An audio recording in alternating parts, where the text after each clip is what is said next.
The train station platform was empty except for one woman and a crying baby, and the devastating truth that no one was coming for them.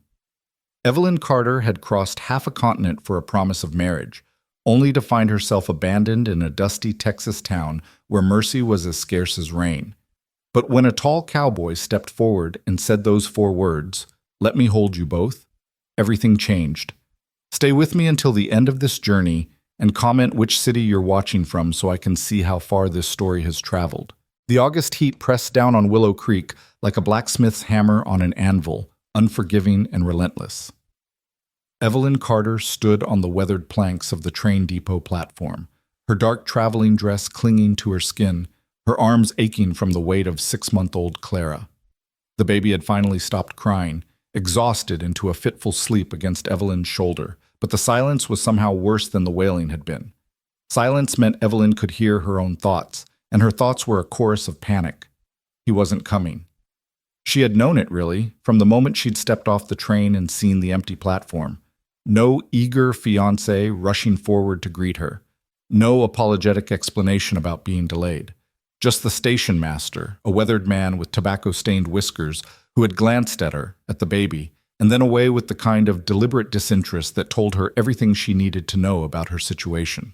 "Ma'am, you'll need to clear the platform," the station master said now, his voice flat. "Next train don't come through till Thursday." Thursday. 3 days from now. 3 days that might as well have been 3 years for all the good it would do her.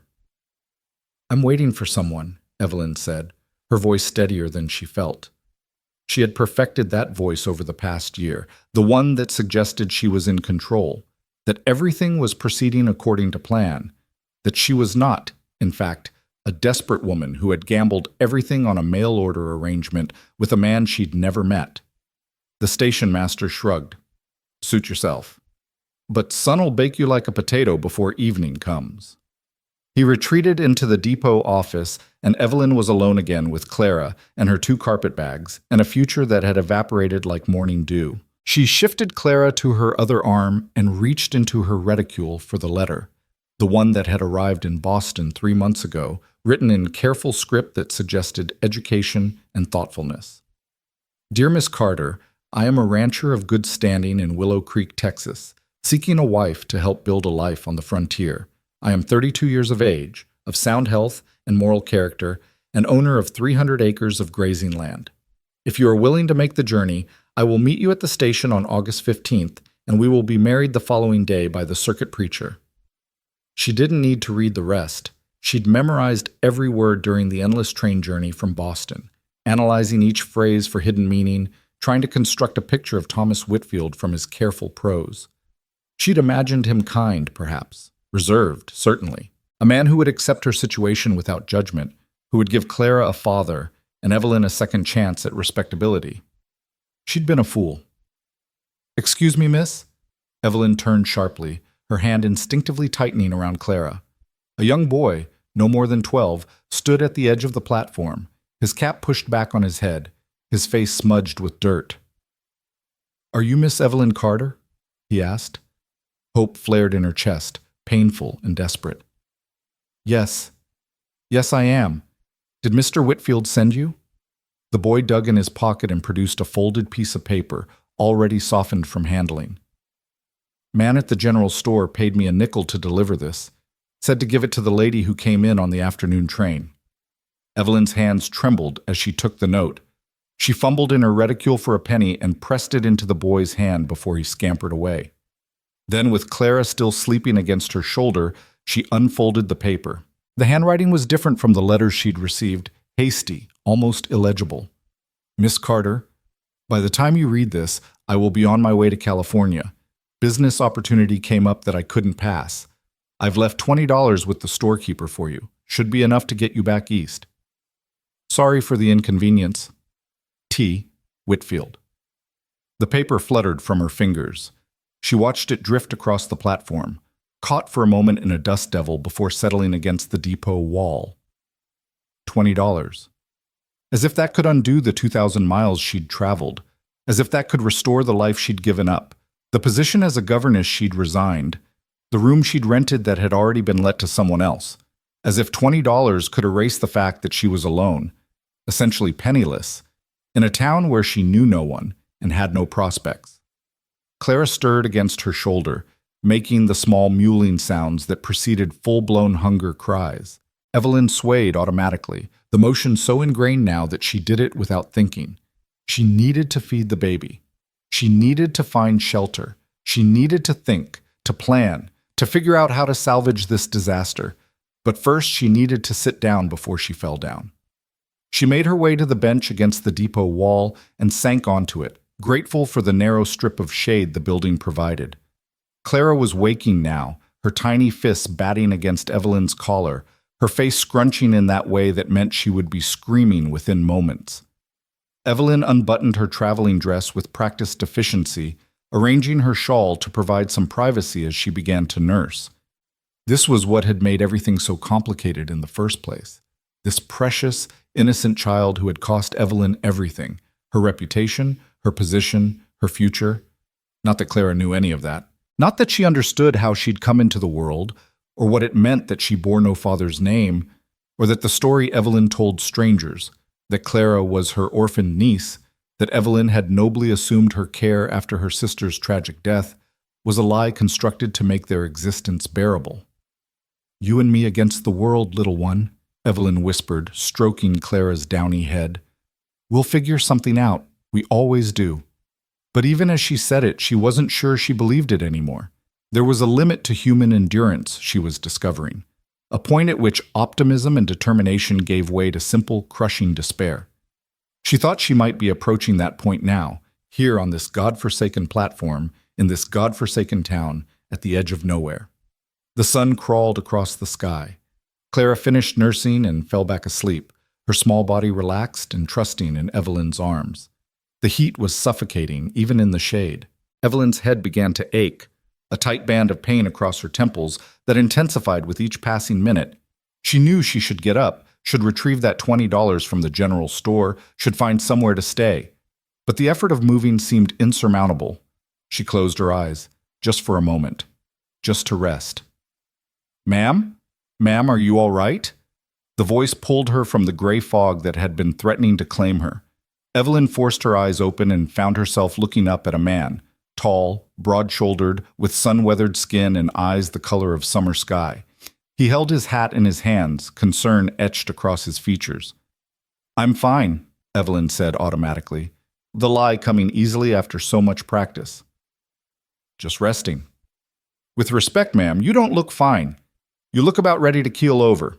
He glanced at Clara. "That baby needs to be out of this heat. You both do." "I'm waiting for someone," Evelyn said again, the same words she'd told the station master, though they rang hollow even to her own ears. The man's expression shifted, not to judgment, as she'd expected, but to something that looked almost like sympathy. "The station master mentioned there was a lady waiting, said she'd been here near about 3 hours now." He paused. "Ma'am, I don't mean to pry, but whoever you're waiting for, they're not coming." The kindness in his voice was somehow worse than contempt would have been. Evelyn felt her carefully maintained composure beginning to crack. "I'm aware of that," she said, her voice tight. "I've made alternative arrangements." It was another lie, and they both knew it. The man crouched down so he was at eye level with her, his movements slow and deliberate, as if he were approaching a skittish horse. Up close, Evelyn could see the fine lines around his eyes, the weathering that came from years of outdoor work. He couldn't have been much older than 35, though it was hard to tell with men who worked the land. "Name's Caleb Rowan," he said. "I've got a ranch about 5 miles north of here. Came into town for supplies."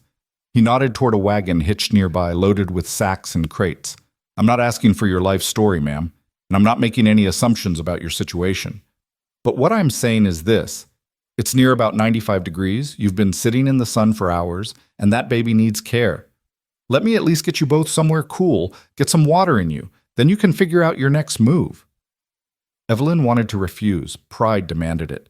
She'd spent the last year learning to depend on no one, to trust no one, to make her own way through a world that had proven itself hostile to women in her position.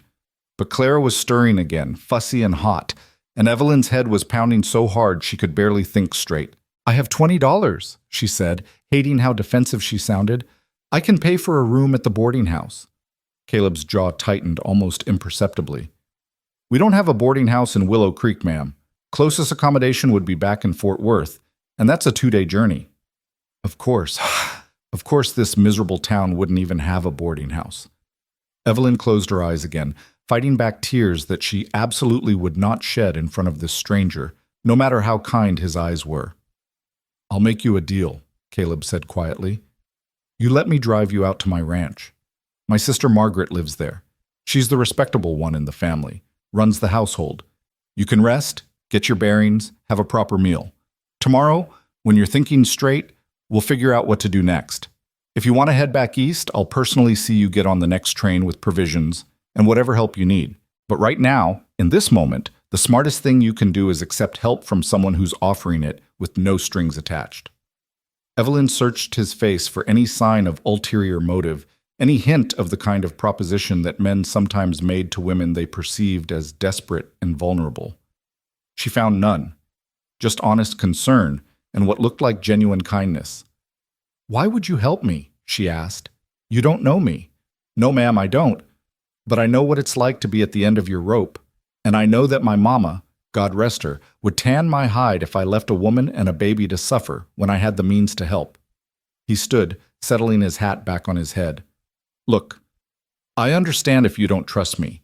You'd be smart not to trust strange men offering rides, but I'm going to head into Clancy's general store to pick up some feed. You think on it, and if you decide you want that ride, I'll be loading up for the next 20 minutes. He touched the brim of his hat in a gesture of respect and walked away, leaving Evelyn alone with her thoughts and her sleeping daughter and the impossible choice between pride and survival. She watched him go, this Caleb Rowan with his broad shoulders and his gentle voice. He walked with the rolling gait of a man who spent most of his time on horseback, purposeful but unhurried. When he reached the general store, he turned back once, meeting her eyes across the distance, and then disappeared inside. Evelyn looked down at Clara. The baby's face was flushed from the heat, her dark hair damp with sweat. In sleep, she looked so peaceful, so innocent of the complications her existence had created. Evelyn thought of the journey back to Boston, if she could even manage it on $20.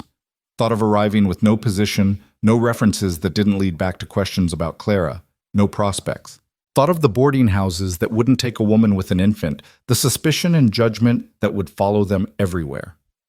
Then she thought of this stranger who had crouched down to speak to her at eye level, who had looked at Clara without the barely concealed disdain she'd grown so accustomed to seeing. Pride was a luxury she could no longer afford. With effort, Evelyn pushed herself to standing. Her head swam for a moment, but she steadied herself and gathered her carpet bags.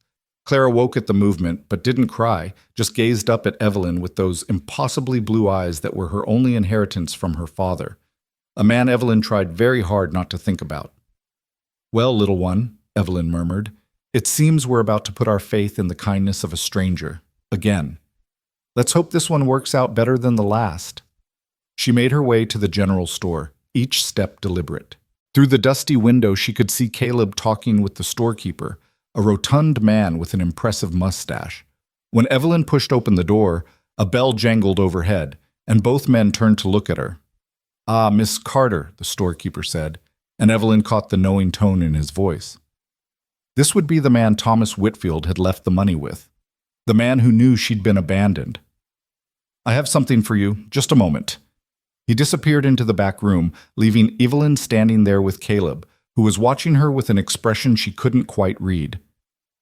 I've reconsidered your offer, Evelyn said quietly, if it still stands. It does. I want to be clear.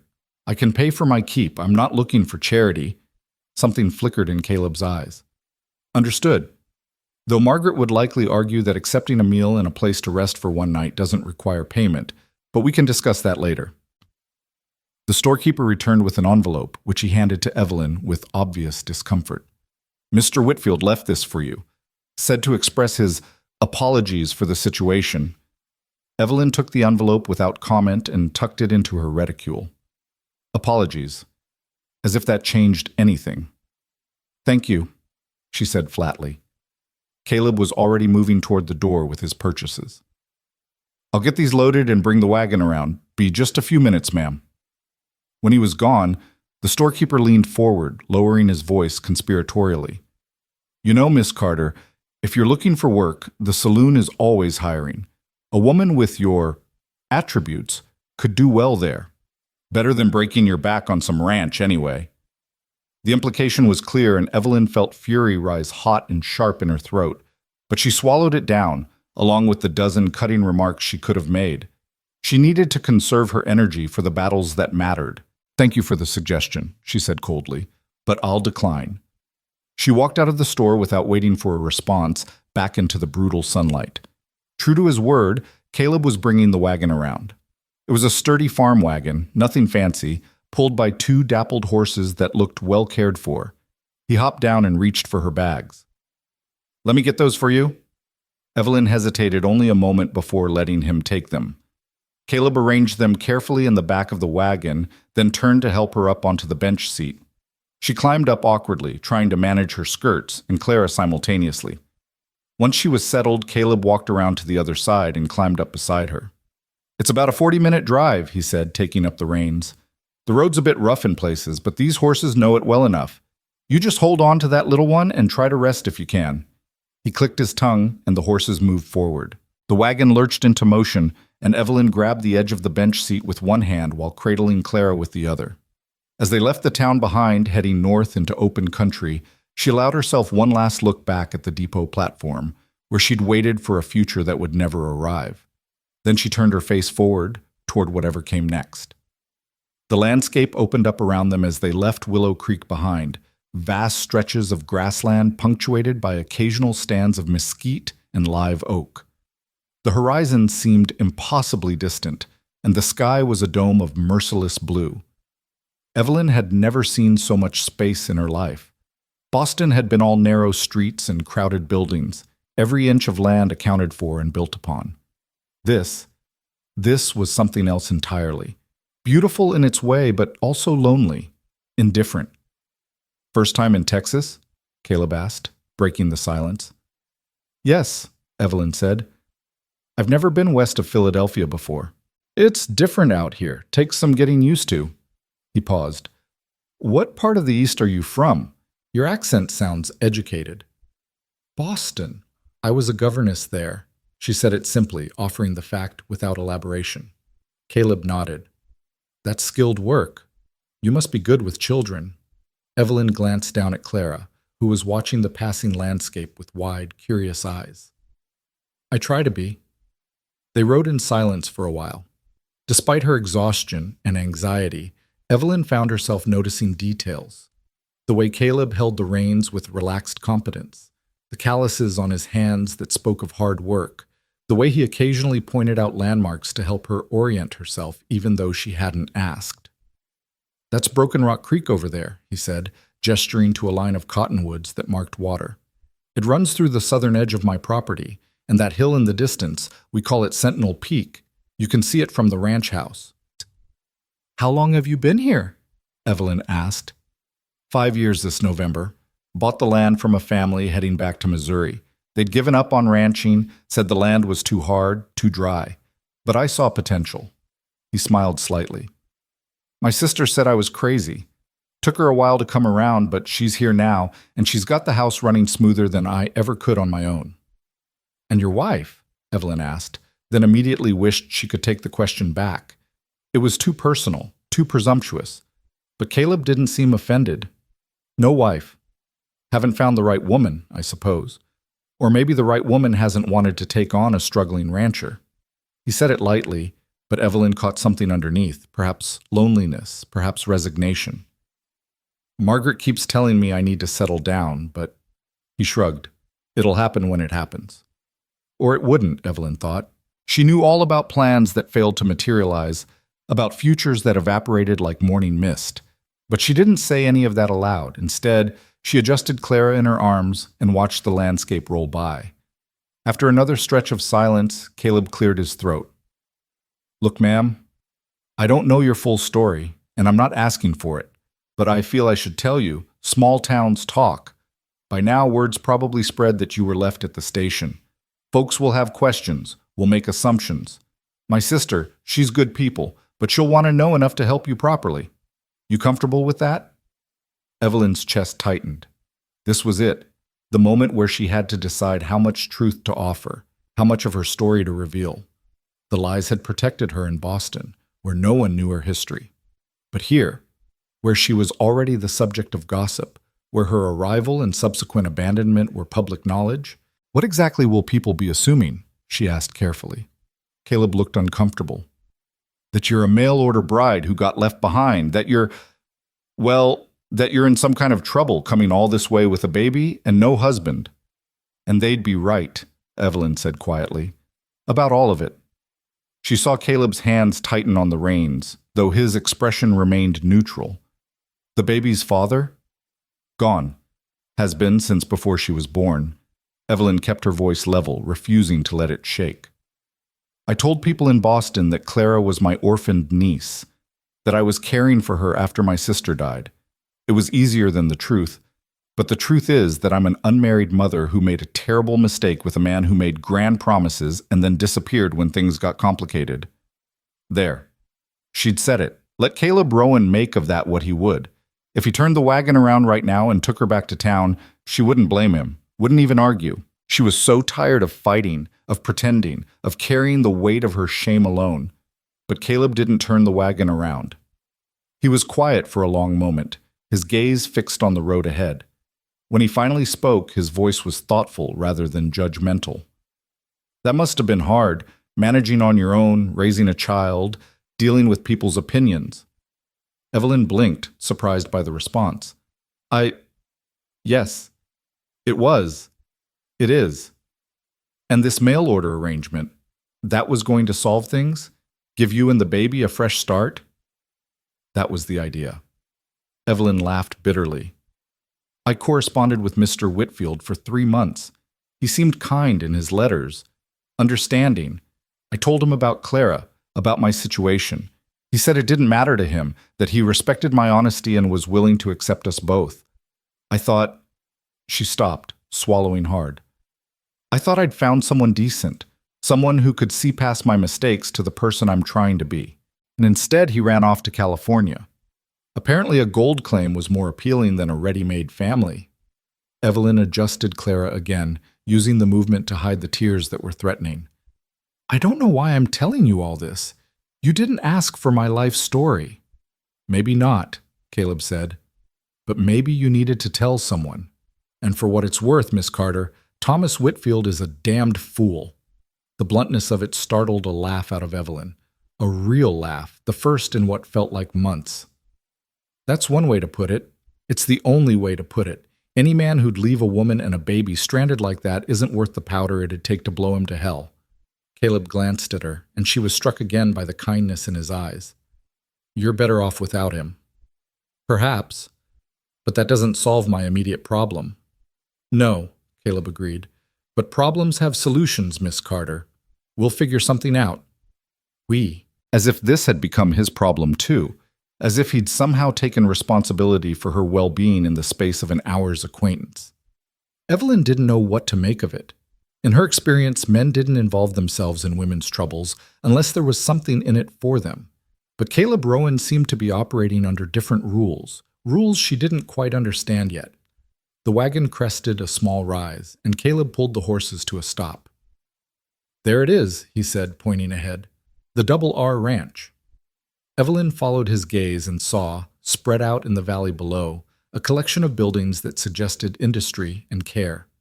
The main ranch house was substantial, a 2-story structure with a wide porch wrapped around the front and side. Near it stood a barn, a bunkhouse, several corrals, and various outbuildings. She could see cattle dotting the grazing land beyond, and the glint of water that must be the creek Caleb had mentioned. It looked permanent, established, like something that would still be standing long after she and Clara had moved on to whatever came next. It's larger than I expected, Evelyn said. Caleb smiled, and she realized it was the first genuine smile she'd seen from him. It transformed his face, softening the hard angles and making him look younger. We've put a lot of work into it. Still plenty to do, but it's starting to feel like home. He clicked to the horses, and they started down the slope toward the ranch. As they approached, Evelyn saw a woman emerge from the house onto the porch, tall and sturdy-looking, with dark hair pulled back in a practical bun. She shaded her eyes against the sun, watching the approaching wagon with obvious curiosity. "That's Margaret," Caleb said. "Fair warning, she's protective of me, and she's going to have questions. But she's also got the biggest heart of anyone I know. If she likes you, she'll move heaven and earth to help you. And if she doesn't like me, then we'll deal with that too, but I don't think it'll be a problem." The wagon pulled up in front of the house, and Margaret came down the porch steps, her eyes moving from Caleb to Evelyn to Clara and back again. She was perhaps 40, with strong features and sharp, intelligent eyes that missed nothing. "Caleb Rowan," she said, her voice carrying both affection and exasperation. "What have you brought home this time?" Caleb hopped down from the wagon and came around to help Evelyn. "Margaret, this is Miss Evelyn Carter and her daughter Clara. They need our help. Miss Carter, my sister Margaret." Margaret's eyes softened as she took in Evelyn's disheveled state and Clara's sleepy face. "Lord have mercy, Caleb. She looks ready to drop. Get her inside right now." She turned to Evelyn. "Come on, dear. Let's get you out of this sun before you collapse." Evelyn allowed herself to be ushered up the porch steps and into the blessed coolness of the house. The interior was simple but comfortable. Whitewashed walls, sturdy furniture, colorful rag rugs on the wood floors. Through a doorway, she could see a kitchen, and the smell of something baking made her stomach clench with sudden, fierce hunger. "Sit," Margaret commanded, pointing to a cushioned chair near the fireplace. "When did you last eat?" This morning. On the train." It seemed like a lifetime ago. "That won't do. Caleb, get some water, fresh from the well, and bring that pitcher of lemonade, too." Margaret disappeared into the kitchen and returned moments later with a plate of bread and cheese. "Here, eat this while I fix something more substantial." Evelyn wanted to protest, to insist she was fine, but the truth was she was ravenously hungry and desperately thirsty. She accepted the plate with mumbled thanks and began to eat, trying not to wolf the food down like a starving animal. Clara, sensing food nearby, began to fuss. "May I?" Margaret asked, holding out her arms. "I'm good with babies. Raised 3 of my own before they grew up and scattered to the winds." Evelyn hesitated, then passed Clara over. Margaret settled the baby in her arms with the easy confidence of an experienced mother, bouncing her gently and making soft, cooing sounds. Clara, surprisingly, quieted immediately, staring up at Margaret with fascinated eyes. Caleb returned with water and lemonade, and Evelyn drank gratefully, feeling the cool liquid soothe her parched throat. The food and drink were reviving her, clearing some of the fog from her mind, which meant, unfortunately, that she was now alert enough to feel the full weight of her situation again. Margaret and Caleb exchanged a look, one of those sibling communications that didn't require words. Then Margaret sat down across from Evelyn, still holding Clara. "All right, dear," she said gently. "Caleb's told me a bit, but I'd like to hear the rest from you. Start wherever you're comfortable, and know that nothing you say leaves this room unless you want it to." So Evelyn told the story again, this time with Margaret as her audience. She explained about Boston, about losing her position when Clara's existence could no longer be hidden, about the months of desperate job hunting that went nowhere. She told them about the advertisement she'd placed. "Educated woman, skilled in household management and teaching, seeks honest employment," and about Thomas Whitfield's response, about the correspondence that had seemed so promising, the careful plans they'd made, the hope she'd allowed herself to feel, and finally, about arriving in Willow Creek to find nothing but an empty platform and a hastily scrawled note. When she finished, the room was quiet except for the ticking of a clock on the mantel and Clara's contented gurgling. "Well," Margaret said finally, "Thomas Whitfield is a snake, and I hope his California gold claim turns out to be nothing but fool's gold and rattlesnakes." She looked at Caleb. "We're keeping her," Evelyn started. "I beg your pardon?" "You need a place to stay, and we need help around here," Margaret said practically. "I can't manage the house and the chickens and the garden and the cooking all on my own. Caleb's been saying for months we should hire someone. Here you are, educated and skilled and in need of work. Seems like Providence to me." "Margaret," Caleb began, but his sister cut him off. Don't Margaret me. You know I'm right. The girl's got nowhere else to go. She's clearly capable, and we're not sending her back to that town to face everyone's wagging tongues. Margaret turned back to Evelyn. You'll stay here. Help me with the household work. We'll give you room and board plus a wage. Nothing fancy, but honest pay for honest work. And your daughter will be safe and cared for. Evelyn's throat tightened. I can't accept charity. It's not charity, it's employment, Margaret said firmly. Lord knows I need the help. This ranch is growing, and it's getting to be more than I can handle on my own. You'd be doing me a favor. But you don't know me. Don't know if I'm trustworthy or competent, or I know you've traveled 2,000 miles on faith. I know you've kept yourself and your baby alive and healthy despite circumstances that would have broken a lesser woman. I know you're sitting here worrying about accepting help instead of falling apart, which tells me you've got backbone. Margaret's voice softened. And I know that sometimes people need a second chance. We all do at one time or another. Evelyn looked at Caleb, who had been quiet through this exchange. Is this really all right with you? It's your ranch. It's our ranch, Caleb corrected. Margaret and I own it together, and I trust her judgment. If she says we need you, then we do. He paused. But Miss Carter, I want to be clear. This is a real job we're offering, not some makeshift arrangement. We'll expect you to work and work hard. Ranch life isn't easy, but you'll be treated with respect, and you and Clara will have a safe place to call home for as long as you need it. A safe place. Home. The word seemed almost foreign to Evelyn. It had been so long since she'd had either. She looked down at her hands, at the worn fabric of her traveling dress, at the cheap wedding ring she'd bought herself to maintain her fictional widowhood. Then she looked at Clara, content in Margaret's arms, looking more peaceful than she'd been in days. What choice did she really have? She could refuse, could insist on going back to Boston with her $20 and her pride intact, could subject herself and Clara to another grueling journey, to the uncertainty waiting on the other side. Or she could accept this unexpected lifeline, this offer of work and shelter from people who seemed, against all odds, to be genuinely kind. All right, she said quietly. I accept. And thank you. Both of you. Margaret beamed. Wonderful. Now, let's get you settled. Caleb, bring Miss Carter's bags up to the spare room. Evelyn, I can call you Evelyn, can't I? You come with me. I'll show you where you'll be sleeping, and then you're going to take a proper rest before dinner.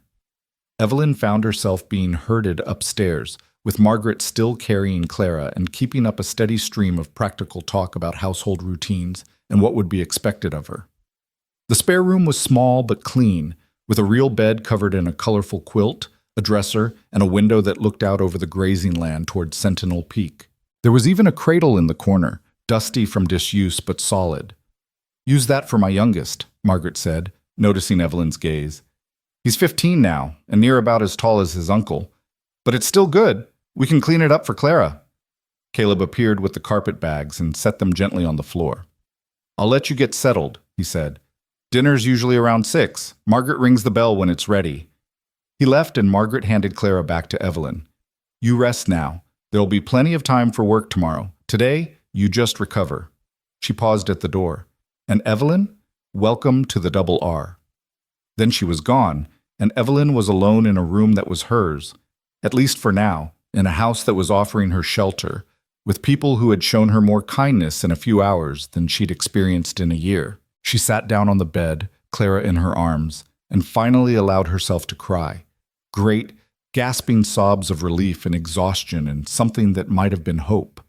She had no idea what would come next, no idea if this arrangement would work, if Margaret and Caleb would tire of her, if the town would make her life unbearable. But for now, in this moment, she had a bed and a roof and 2 people who had looked at her situation and chosen compassion over judgment. It was enough, more than enough. It was everything. Evelyn woke to the sound of a rooster crowing and sunlight streaming through unfamiliar curtains. For a disorienting moment, she couldn't remember where she was. Then Clara stirred in the cradle beside the bed, and everything came rushing back. The train station, the abandoned promise, Caleb Rowan's unexpected kindness, Margaret's fierce practical generosity, the Double R Ranch. She sat up slowly, her body stiff from the previous day's journey and emotional exhaustion. The room was still cool in the early morning, and through the window she could see the sky painted in shades of pink and gold. It was beautiful in a way that made her chest ache, vast and open, and nothing like the narrow Boston streets she'd known all her life. Clara was awake now too, making the small sounds that meant she'd need feeding soon.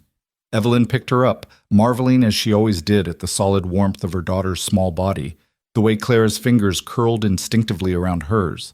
Whatever mistakes she'd made, whatever judgments had been passed on her, this child was perfect, innocent, deserving of better than what Evelyn had been able to give her so far. Maybe here, in this unlikely place, things could be different. After nursing Clara and changing her into fresh clothes, thank heaven she'd packed extra, Evelyn dressed herself in her simplest day dress and tried to make herself presentable. She had no mirror in the room, but she pinned her dark hair into a practical bun and smoothed her skirts as best she could. Then, taking a deep breath, she picked up Clara and headed downstairs. The smell of coffee and frying bacon drew her toward the kitchen, where she found Margaret already at work, her sleeves rolled up and an apron tied around her waist.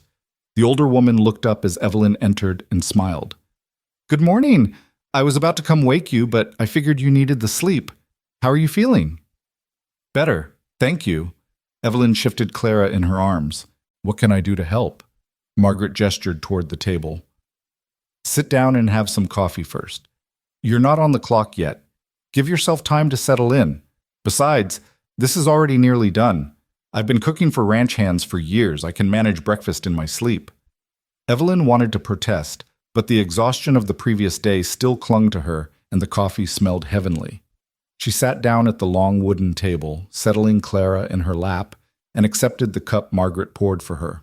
The first sip was strong and bitter and absolutely perfect. "Caleb's already out with the men," Margaret said, turning bacon in the skillet. "They start work before dawn this time of year. You'll meet them at breakfast. We feed everyone together. Fair warning, they're a rough bunch, but they're good workers, and they know to mind their manners around the house." "How many men work here?" Evelyn asked. 6, counting Caleb. There's Tom. He's the foreman. Been here since the beginning. Then there's James and his brother William. They're young but strong. Miguel came up from Mexico 3 years ago. Best hand with horses I've ever seen. And Charlie, who's older than dirt and ornery as a badger but knows more about cattle than the rest of them combined. Margaret cracked eggs into another pan. "They eat like locusts, but they earn their keep." As if summoned by the mention of food, the sound of boots on the porch announced the arrival of the ranch hands. They came in through the back door in a cluster, bringing with them the smell of horses and hay and honest sweat. They stopped short when they saw Evelyn, surprise registering on their sun-weathered faces. Caleb came in last, removing his hat as he entered. "Morning, Miss Carter. Hope you slept well." "Very well, thank you." The men were still staring, and Evelyn felt heat rise in her cheeks. She knew what they saw. A strange woman at their table, a baby in her arms, questions written all over their faces. But before anyone could speak, Margaret turned from the stove with a wooden spoon in her hand and a look that could have stopped a charging bull. "This is Miss Evelyn Carter, and she'll be helping me run the household from now on," she announced. "You'll treat her with respect, you'll keep your questions to yourselves, and you'll be grateful for the improved cooking that comes from having an extra pair of hands in this kitchen. Is that understood?" A chorus of "yes, ma'am" followed, and the men found their seats with remarkable speed. Caleb caught Evelyn's eye and gave her a small, reassuring smile before taking his place at the head of the table. Breakfast was a boisterous affair, with Margaret and Evelyn serving heaping plates of bacon, eggs, biscuits, and gravy. The men ate with the focused intensity of people who'd been working for hours and would work for hours more. There was little conversation at first, but gradually, as hunger was satisfied, the talk began. "Those cattle in the south pasture are looking good," Tom said to Caleb. He was perhaps 50, with graying hair and the calm authority of someone who knew his job thoroughly. "Should be ready for market come fall." "That's good news. We need a strong sale this year if we're going to expand like we planned." Caleb glanced at Miguel. "How's that mare doing, the one that was favoring her left front leg?" "She is better," Miguel said, his English careful but clear. "I wrap it, I walk her. Give her another week, she will be good as new." The conversation flowed around the table, talk of cattle and horses, of fences that needed mending, and a well that needed to be dug deeper. Evelyn listened while she ate, trying to understand the rhythms of this new world she'd stumbled into. It was so different from the genteel Boston households where she'd worked as a governess, where conversation at meals was about literature and music, and which families were hosting which social events. This was real, immediate. Life distilled down to the essential work of survival and the slow building of something permanent from raw land. "Miss Carter," Tom said suddenly, and Evelyn looked up to find all eyes on her. "Meaning no disrespect, but we're all curious. Where are you from?" "Boston," Evelyn said, keeping her voice steady. "I came out here for employment." "Long way to come for work," William said. He was young, probably no more than 20, with an open, friendly face. "Must be quite a story." "William," Caleb said quietly, but there was steel underneath the calm tone. "We don't pry into people's business at this table." William had the grace to look abashed. "Sorry, boss. Didn't mean anything by it." The rest of breakfast passed without incident, though Evelyn was acutely aware of the glances thrown her way. When the men finished eating, they thanked Margaret for the meal and headed back out to work. Caleb lingered for a moment, helping to clear plates. "They'll get used to you," he said quietly to Evelyn. "And once they do, they'll defend you to anyone who says a word against you. That's how it works out here. You're part of the ranch family, and we look after our own." After the men left, Margaret set Evelyn to work learning the household routines. There was bread to be made, vegetables to be harvested from the garden, chickens to be fed, laundry to be scrubbed. The work was endless and exhausting, but it was also strangely satisfying. Evelyn had spent years in other people's homes, caring for other people's children, always conscious of her status as an employee, as an outsider. Here, Margaret treated her like a partner, teaching her the specific ways of the ranch while also asking for her input and ideas. "You've got good instincts," Margaret said that afternoon as they worked together in the kitchen, preparing a stew for dinner. "And you're not afraid of hard work. That's worth more than gold out here." Clara spent the day being passed between them, perfectly content to nap in a basket or sit on a blanket and watch the activity around her. Margaret proved to be as skilled with babies as she'd claimed, handling Clara with the easy competence of someone who genuinely loved children. The days began to blur together into a routine. Evelyn rose early, helped prepare breakfast for the ranch hands, spent the day working alongside Margaret, served dinner, and then collapsed into bed exhausted, but somehow more content than she'd been in months. The work was hard, but it was honest, and for the first time since Clara was born, Evelyn felt like she was contributing something real, something valued. It was on a Wednesday, nearly 2 weeks after her arrival, that Caleb approached her with a proposal that would change everything. She was in the garden, pulling weeds in the late afternoon heat, when she heard his footsteps. Clara was napping in a basket nearby, shaded by the broad leaves of a squash plant.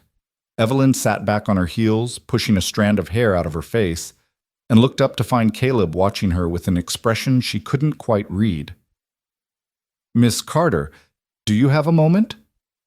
"Of course." She stood, brushing dirt from her skirts. Caleb glanced around, as if checking that they were alone, then spoke quietly. "I need to go into town tomorrow for supplies. Margaret suggested you might come along." Evelyn's stomach clenched. Town meant people. People meant questions, stares, judgment. She'd been perfectly happy to stay at the ranch, sheltered from the world that would look at her and see only her mistakes. "I'm not sure that's a good idea," she said carefully.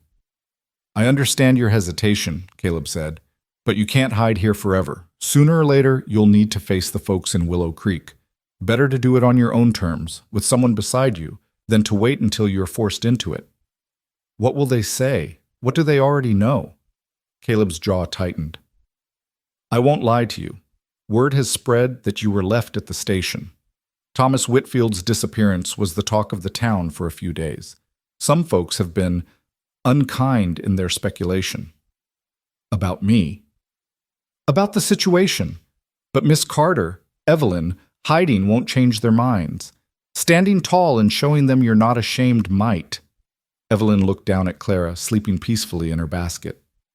"I am ashamed, though, of what I did, of the choices I made that led me here." "Are you ashamed of her?" Caleb asked, his voice gentle. "Never," Evelyn said fiercely. She's the only good thing to come from all of it. Then hold on to that. You made a mistake with a man who didn't deserve you. You're not the first woman that's happened to, and you won't be the last. But you're also not defined by that mistake. You're a woman who's working hard, raising her daughter well, and building a new life. That's what people should see when they look at you. Evelyn met his eyes and saw nothing but sincerity there. How had this man, this stranger she'd known for barely 2 weeks, come to understand her better than people she'd known for years? "All right," she said finally. "I'll go into town with you." Margaret was delighted when she heard the plan. That evening, she insisted on altering one of her own dresses to fit Evelyn, a simple but well-made blue cotton that brought out the color in Evelyn's eyes. As Margaret pinned and stitched, chattering about who they might see in town and which shops had the best goods, Evelyn found herself almost believing that tomorrow might not be the ordeal she feared. Almost. That night, she lay awake long after Clara had fallen asleep, staring at the ceiling and trying to prepare herself for what was coming. She'd faced judgment before, had endured the whispered conversations that stopped when she entered a room, the knowing looks from women who considered themselves her moral superiors. But that had been in Boston, where she could tell herself that these people didn't know her, didn't know her story. In Willow Creek, her story was already written, or at least the town's version of it was. She must have eventually fallen asleep because she woke to sunlight and Clara's morning babbling. Today. It was today. Margaret helped her dress, fussing over the fit of the bodice and the drape of the skirt. "You look lovely," she declared, "like a proper lady, which you are, no matter what anybody says." Clara wore a little white dress that Margaret had produced from somewhere, with tiny embroidered flowers along the hem. She looked like an angel, and Evelyn's heart swelled with fierce, protective love. Whatever happened today, she would endure it for her daughter's sake. Caleb was waiting by the wagon, and Evelyn noticed he'd dressed more carefully than usual, too. A clean shirt, his good hat, his boots polished. He helped her up onto the bench seat with a steadying hand, his touch brief but somehow reassuring. The ride into town was quiet. Caleb seemed to sense that Evelyn needed time to gather her courage, and he didn't force conversation. But as they crested the last rise and Willow Creek came into view, he spoke quietly. "Remember, you haven't done anything wrong. You're just a woman who needs supplies from town. Hold your head high." Easier said than done, but Evelyn nodded and tried to project a confidence she absolutely did not feel. They arrived mid-morning when the main street was busy with activity. Caleb pulled the wagon to a stop in front of the general store, and immediately Evelyn felt the weight of stares. A woman in a green dress stopped mid-conversation with her companion to gape. 2 men on the boardwalk nudged each other and pointed. A girl of about 12 stood frozen, her mouth hanging open. "Don't look at them," Caleb murmured. "Look at me." Evelyn turned her attention to him as he came around to help her down from the wagon. His hand was warm and solid as she gripped it, stepping carefully down with Clara in her other arm. When she was steady on the ground, Caleb offered his arm, and after a moment's hesitation, she took it. They walked into the general store together, and the conversations inside stopped dead. The storekeeper, the same man who'd given her Thomas Whitfield's envelope, looked up with undisguised surprise. Behind the counter, a woman Evelyn didn't recognize stopped arranging canned goods to stare. "Morning, Mr. Clancy," Caleb said evenly. "I have a list of supplies I need to order, and Miss Carter here would like to look at your fabric selection." Mr. Clancy found his voice. "Of course, Mr. Rowan. Miss Carter." He nodded at her with what might have been respect or might have been mere acknowledgement of her presence. "The fabric is against the back wall." Evelyn murmured her thanks and moved toward the indicated area, acutely aware of the eyes following her. The fabric selection was modest but serviceable, bolts of calico and muslin, some wool for winter wear. She tried to focus on the patterns and colors, but her hands were trembling too badly to properly examine the cloth. "That blue would suit you." Evelyn turned sharply to find a young woman standing beside her, perhaps 25, with auburn hair and a kind face. She wore a simple dress and an apron that suggested she worked in the store. "I'm sorry," Evelyn managed. "The blue calico, with the tiny white flowers. It would bring out your eyes." The woman smiled. "I'm Sarah Clancy. My father owns the store. You must be Miss Carter." "I am," Evelyn said warily, waiting for whatever judgment was coming. But Sarah just continued to smile. Welcome to Willow Creek. I hope you're finding everything you need at the Double R. Margaret Rowan is one of the finest women I know. You're lucky to be working with her. The simple kindness of it nearly undid Evelyn's careful composure. Thank you, she said quietly. She's been very generous. That's Margaret. Sarah lowered her voice. Don't mind the stares. Small towns are full of busybodies with nothing better to do than gossip. Most of them are harmless, and the few who aren't, well, they're not worth your time anyway. Before Evelyn could respond, the door to the store banged open, and a group of cowboys spilled in, loud and clearly already well into their cups despite the early hour. One of them, a large man with a red face and mean eyes, spotted Evelyn and stopped short. Well, well, he drawled, his words slightly slurred. If it ain't the mail-order bride who got left behind. Guess old Tommy Whitfield took one look at what was waiting and decided gold prospecting was the better deal. The store went silent. Evelyn felt her face burn, felt Clara tense in her arms, as if sensing her mother's distress. She wanted to disappear, to run, to be anywhere but here facing this man's cruel mockery. But then Caleb was there, moving between Evelyn and the drunk cowboy with a speed that belied his relaxed demeanor. His voice, when he spoke, was quiet, but carried clearly through the silent store. You've got 3 seconds to apologize to Miss Carter, or you and I are going to have a problem. The drunk cowboy laughed, but it was an uncertain sound. Come on, Rowan, I'm just having a bit of fun. 1. She's just some fallen woman who... 2. The cowboy's companions were backing away now, suddenly very interested in the floor. The drunk man seemed to finally realize that Caleb was serious. He swallowed hard. 3. All right. The cowboy held up his hands. I apologize, Miss Carter. Didn't mean nothing by it. Then you'll also apologize for being drunk and disorderly in town, and you'll take yourself and your friends back to whatever hole you crawled out of. This new voice came from the doorway, and Evelyn turned to see a man wearing a sheriff's badge. He was older, with silver hair and a weathered face that suggested he'd seen just about everything. Sheriff Patterson, the drunk cowboy muttered. That's right. Now get moving before I decide you need a night in a cell to sober up. The cowboys shuffled out, and the sheriff tipped his hat to Evelyn. Ma'am, sorry you had to deal with that. Jack Dawson's always been a mean drunk. Doesn't reflect on the town as a whole. Thank you, Sheriff, Evelyn managed. After the sheriff left, the tension in the store began to ease. Conversations resumed, though, at a quieter level. Evelyn realized her hands had stopped shaking. Caleb had defended her, publicly, without hesitation. And the sheriff had treated her with respect, as if her presence in town was perfectly ordinary and acceptable. Maybe, just maybe, this could work.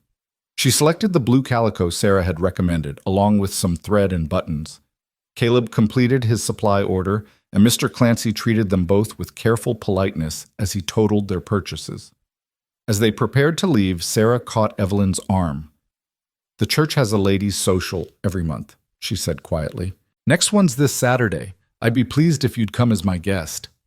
Evelyn blinked, surprised. Thank you. I'll think about it. Outside, Caleb loaded the wagon while Evelyn stood on the boardwalk, adjusting Clara's bonnet against the sun. She could still feel eyes on her, but the stares seemed less hostile now, more curious than condemning. Or maybe she was just getting better at ignoring them.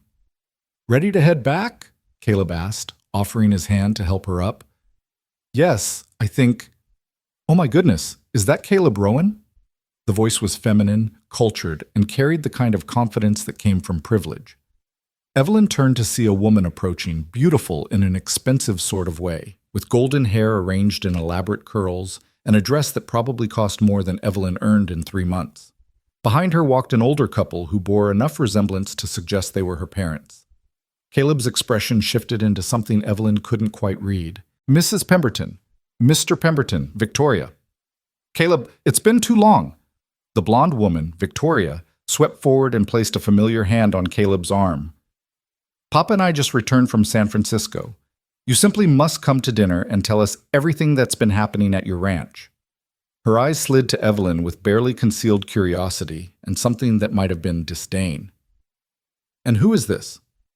Miss Evelyn Carter, Caleb said, his voice carefully neutral. She's working at the Double R, helping Margaret with the household. Miss Carter, this is Victoria Pemberton and her parents. They own the bank and a good portion of the commercial buildings in town. How lovely, Victoria said, her tone suggesting it was anything but. Her gaze lingered on Clara. And you have a child. How quaint. The word hung in the air like an insult. Evelyn felt her spine stiffen, felt the old shame trying to reassert itself. But then she remembered Caleb's words from the day before. You haven't done anything wrong. Hold your head high. My daughter Clara, Evelyn said, meeting Victoria's gaze directly. She's 6 months old. Charming, Victoria said, already turning her attention back to Caleb. Now, about that dinner invitation. I appreciate the offer, but I'm busy with the ranch these days, Caleb said, gently extracting his arm from Victoria's grip. Now, if you'll excuse us, Miss Carter and I need to get these supplies back. Good day. He helped Evelyn up onto the wagon with what seemed like unnecessary haste, then climbed up beside her and clicked to the horses. As they pulled away, Evelyn glanced back to see Victoria standing in the street, watching them with an expression that was difficult to read, but definitely not friendly. Old friend of yours? Evelyn asked carefully once they were out of town. Caleb's hands tightened on the reins. You could say that. Victoria and I, there was a time when people thought we might marry, but that was years ago, before I bought the ranch. She wanted a husband who'd stay in town, run her father's bank, host parties and social events. That's not me. She married someone else, a lawyer from Austin, but he died last year. She's back living with her parents now. She seems very interested in renewing your acquaintance. Victoria is interested in being the wife of a successful rancher now that ranching has become profitable, Caleb said bluntly. But she's not interested in the hard work it takes to build that success. She wants the result without the struggle. There was an edge to his voice that suggested history, hurt, perhaps even betrayal. Evelyn decided not to press. Whatever had happened between Caleb and Victoria Pemberton was none of her business. She was an employee at the ranch, nothing more, no matter how kind Caleb had been to her. Still, she couldn't help but notice the contrast between Victoria's elaborate dress and her own simple blue cotton, between Victoria's cultured confidence and her own precarious position. Women like Victoria Pemberton belonged in Caleb Rowan's world. Women like Evelyn Carter, unmarried mothers with uncertain pasts, most certainly did not. They rode in silence for a while, but it was companionable rather than awkward. The landscape rolled past, vast and golden in the afternoon sun. Clara dozed against Evelyn's shoulder, lulled by the wagon's motion. You did well today, Caleb said suddenly, standing up to the gossip, facing down Jack Dawson's rudeness, not letting Victoria intimidate you. That took courage. I was terrified the entire time, Evelyn admitted. Courage isn't the absence of fear. It's doing what needs to be done despite the fear. He glanced at her. You're stronger than you think, Evelyn Carter. The use of her first name, simple and unadorned without the formal Miss, sent a small flutter through her chest. It was too familiar, probably inappropriate, but somehow it also felt right, natural, as if they'd known each other far longer than 2 weeks. Thank you, she said quietly, for defending me back there. You didn't have to. Yes, I did, Caleb said simply. You're under my protection now. That means something out here. The rest of the journey passed quickly, and soon they were pulling into the ranch yard. Margaret came out to meet them, her face anxious. Well, how did it go? Better than expected, Caleb said, hopping down to help Evelyn. Had a bit of trouble with Jack Dawson, but the sheriff dealt with it. Miss Carter handled herself with grace. Margaret beamed. I knew you would. Now come inside. I've got fresh lemonade and you can tell me everything. That evening, after dinner had been served and cleared and Clara had been put to bed, Evelyn sat on the porch watching the sunset over Sentinel Peak. The sky was ablaze with color, orange and pink and purple layered like paint on a canvas. She'd never seen such sunsets in Boston, where buildings blocked the horizon and smoke from factories dulled the colors. Mind if I join you? She turned to find Caleb standing in the doorway, 2 cups of coffee in his hands. She nodded, and he settled into the chair beside hers, passing her one of the cups. They sat in comfortable silence for a while, watching the light fade and the first stars appear. Finally, Caleb spoke. I meant what I said earlier, about you being under my protection. I want you to know that's not just words. Whatever you need, whatever trouble comes your way, you can count on me. Evelyn looked at him, at his profile outlined against the darkening sky, and felt something shift in her chest. This man barely knew her, had no reason to care about her welfare beyond basic Christian charity, and yet he kept showing up for her in ways no one else ever had. Why? She asked softly. Why do you care what happens to me? Caleb was quiet for a long moment, and when he finally spoke, his voice was thoughtful. When I first came out here, I had nothing but a dream and enough money to buy land that nobody else wanted. People in town told me I'd fail, that the ranch would break me, that I should give up and go back east. But a few people believed in me, gave me credit when I needed it, offered advice when I asked, stood by me when things got hard. Without them, I wouldn't have made it. He turned to look at her directly. I see something in you, Evelyn. Strength, determination, resilience. You've been knocked down, but you're still fighting. That's worth supporting. That's worth defending. Evelyn's throat tightened with emotion. I don't know what to say. You don't have to say anything. Just know that you're not alone anymore. You've got people in your corner now. The stars were coming out in earnest, more stars than Evelyn had ever seen, scattered across the sky like diamonds on black velvet. Somewhere in the distance, a coyote called. The night air was cooling, bringing relief from the day's heat. And for the first time in longer than she could remember, Evelyn felt something that might have been peace. Or if not peace, then at least the possibility of it. The road ahead was still uncertain, still fraught with challenges and judgments and the weight of her past. But she wasn't walking it alone anymore. She had Clara, sleeping peacefully upstairs. She had Margaret's fierce friendship, and she had Caleb Rowan, sitting beside her in the twilight, offering protection and belief when she'd given up hope of finding either. It was enough, more than enough. It was the beginning of something new. The invitation to the church social arrived 3 days later, delivered by Sarah Clancy herself, who rode out to the ranch on a gentle mare and stayed for tea. Margaret was delighted by the visit, and by the time Sarah left, Evelyn had been thoroughly convinced that attending the social was not only acceptable but practically required if she wanted to establish herself in the community. It's a chance for people to see you're just a normal woman trying to make her way, Margaret insisted that evening as they prepared dinner. Not some scandalous creature to whisper about. Besides, Sarah wouldn't have invited you if she didn't genuinely want you there. Evelyn wasn't so sure, but she agreed nonetheless.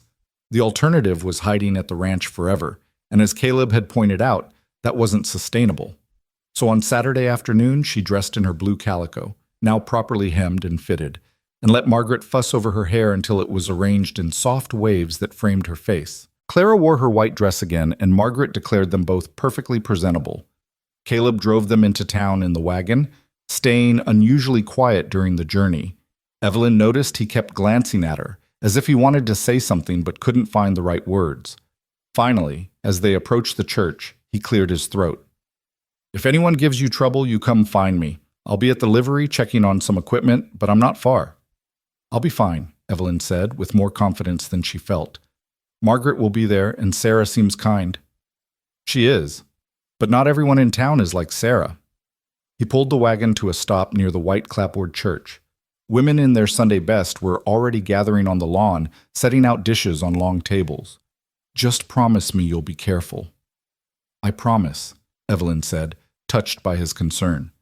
She let him help her down, acutely aware of the eyes turning their direction, the conversations that paused mid-sentence. Margaret climbed down behind her carrying a covered basket that contained her famous apple pie. Come on, Margaret said bracingly. Let's show them what we're made of. The church lawn was arranged for outdoor dining, with tables laden with food and clusters of women in their finest dresses chatting in groups. Children ran between the tables, playing games, their laughter high and bright in the afternoon air. It looked wholesome and welcoming, but Evelyn could feel the undercurrent of curiosity and judgment beneath the pleasant surface. Sarah appeared almost immediately, her face lighting up when she saw them. You came. I'm so glad. Come meet some of the other ladies. She guided them to a group of younger women, making introductions that Evelyn immediately forgot in her nervousness. They were polite enough, asking careful questions about where she was from and how she was settling in at the Double R. But she could see the way their eyes kept drifting to Clara, the calculations happening behind their smiles. Unmarried woman, baby, no husband. The math wasn't hard to do. "How old is your daughter?" one of them asked, a pretty blonde named Martha, who couldn't have been more than 19. 6 months, Evelyn said, adjusting Clara in her arms. "And her father?" another woman asked, more boldly. This one was older, with sharp eyes and a pursed mouth that suggested she considered herself the moral authority of the group. "Not in the picture," Evelyn said evenly, using the phrase she'd practiced with Margaret. Neither confirming nor denying, just stating a fact. The sharp-eyed woman opened her mouth to ask another question, but Sarah smoothly intervened. "Oh, Martha, didn't you say you needed help setting out the desserts? Evelyn, why don't you come with me? I want to introduce you to Mrs. Chen. She runs the boarding house over in Cedar Springs and has the most wonderful stories." Evelyn followed gratefully, escaping the group of younger women and their barely veiled curiosity. Mrs. Chen proved to be a tiny Chinese woman with silver-streaked hair and a warm smile that seemed entirely genuine. She took one look at Clara and immediately reached out to stroke her cheek. "Beautiful baby," she said, her accent thick but her meaning clear. "You're blessed." "Thank you," Evelyn said, feeling some of the tension leave her shoulders. "She's the best thing that ever happened to me." "Of course she is. Babies are always blessing, no matter how they come to us." Mrs. Chen's knowing look suggested she understood far more than she was saying.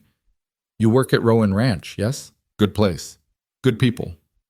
They talked for a few minutes about inconsequential things, the weather, the upcoming harvest, the best way to get babies to sleep through the night. It was the most normal conversation Evelyn had had with anyone outside the ranch, and she found herself relaxing, actually enjoying the interaction. But then Victoria Pemberton arrived, sweeping onto the church lawn like a queen entering her court, and the entire atmosphere shifted. She wore a dress of pale pink silk that probably came from San Francisco, or even farther east, with a matching parasol and gloves that spoke of wealth and privilege. Her golden hair was arranged in an elaborate style that must have taken hours to achieve. She was, Evelyn had to admit, stunningly beautiful. "Ladies," Victoria called out, her voice carrying across the lawn. "I do apologize for my tardiness. I was detained by some business matters." Her eyes swept the gathering and landed on Evelyn with the precision of a hawk spotting prey. "Oh, Miss Carter, how unexpected to see you here. I didn't realize the social extended to household help." The words were delivered with a smile, but the insult was clear. Around them, conversations faltered. Sarah's face flushed with anger, but before she could respond, Margaret stepped forward. "This is a church social, Victoria, which means everyone is welcome. Or have you forgotten the teachings you learned in Sunday school about treating others with Christian charity?" Victoria's smile didn't waver, but something cold flickered in her eyes. "Of course, Margaret. How silly of me. Though I must say I'm surprised you'd bring someone with Miss Carter's background to such a respectable gathering. People do talk, you know." "Let them talk," Margaret said firmly. Anyone with sense can see that Evelyn is a hardworking, decent woman who's making the best of difficult circumstances, which is more than I can say for some people who spend their time gossiping and tearing others down. A few of the women made soft sounds of approval, though others looked uncomfortable, clearly not wanting to choose sides in what was rapidly becoming a public confrontation. Evelyn felt her face burning, felt Clara squirming against her shoulder as if sensing her mother's distress. She wanted to disappear, to run, to be anywhere but here at the center of this humiliating scene. But then Mrs. Chen stepped forward and linked her arm through Evelyn's with surprising strength for such a small woman. "Come," she said firmly, "we go look at quilts. Very beautiful quilts inside church, you see?" She practically dragged Evelyn toward the church building, with Sarah and Margaret following close behind. Behind them, Evelyn could hear Victoria's laugh, high and artificial, and the resumed buzz of conversation. No doubt they were all talking about her now, dissecting her presence and finding her wanting. Inside the church, away from the crowd, Mrs. Chen finally released Evelyn's arm. The older woman's face was kind but serious. "Do not let that woman upset you. She is like Snake, Beautiful on outside, poison on inside. She's right, though, Evelyn said quietly, fighting back tears. I don't belong here. I'm not respectable. Everyone knows it. Respectable is what you make it, Mrs. Chen said firmly. You raise your baby with love. You work hard. You treat people with kindness. That is respectable. Fancy dress and mean heart is not respectable, no matter what society says. Sarah touched Evelyn's arm gently. Victoria Pemberton has been the belle of Willow Creek her whole life. She's used to being the center of attention, used to getting whatever she wants. But lately, people have been growing tired of her airs and her cruelty. You're not the first person she's tried to humiliate, and you won't be the last. The best revenge is to not let her see she's gotten to you. But she has gotten to me, Evelyn admitted. She's right. I'm just household help with an illegitimate child. What am I doing pretending I belong in polite society? You belong anywhere you choose to be, Margaret said fiercely. Don't you dare let Victoria Pemberton or anyone else tell you otherwise. You are worth 10 of her, and anyone with eyes can see it.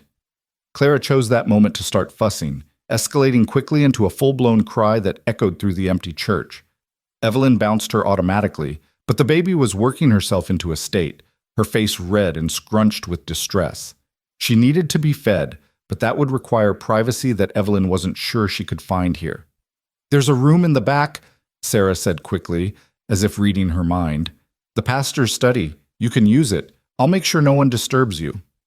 Evelyn followed Sarah through the church to a small, quiet room lined with books. Sarah closed the door behind them, giving Evelyn the privacy she needed. As she settled into a chair and began to nurse Clara, she finally let the tears come. Silent, frustrated tears that she'd been holding back since Victoria's arrival. Why had she thought this could work?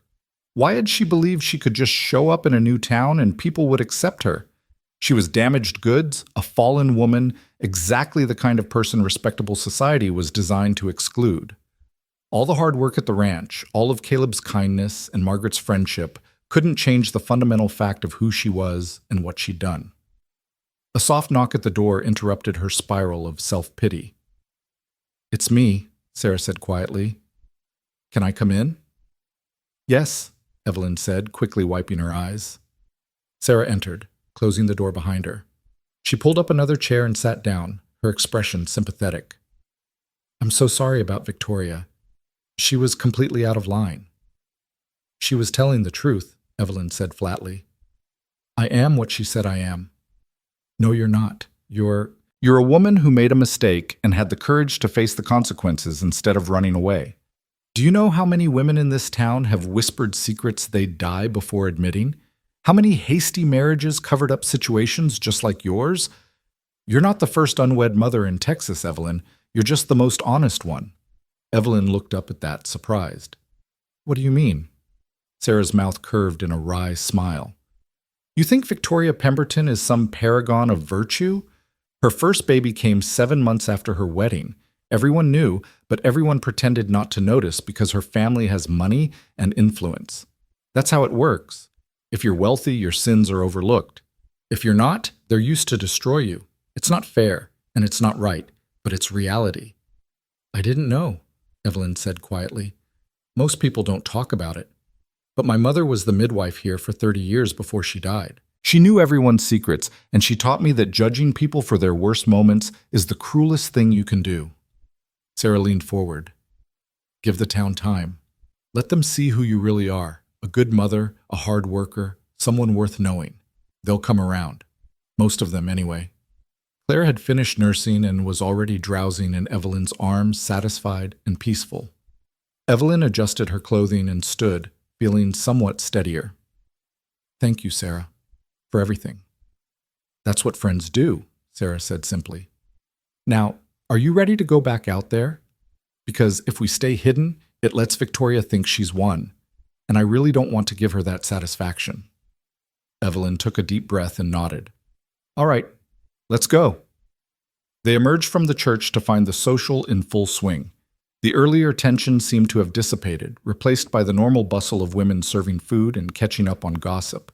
Victoria was holding court near the dessert table, surrounded by admirers, but she didn't even glance in Evelyn's direction when she reappeared. Whether that was a good sign or a bad one, Evelyn couldn't tell. Margaret appeared at her elbow with a plate of food. "Eat something. You look like you're about to fall over." Evelyn accepted the plate gratefully and found a relatively quiet corner where she could sit and eat while holding Clara. A few women nodded at her as they passed, and one older lady even stopped to admire the baby and ask her name. Small kindnesses, but they mattered more than Evelyn could have explained. She was halfway through her meal when she noticed a commotion near the church entrance. The crowd parted, and she saw Caleb striding across the lawn with purpose in every step. His face was set in hard lines, his jaw tight with barely controlled anger. He scanned the gathering until his eyes found Victoria, and then he headed straight for her. "Miss Pemberton," he said, his voice carrying clearly across the lawn. "Might I have a word?"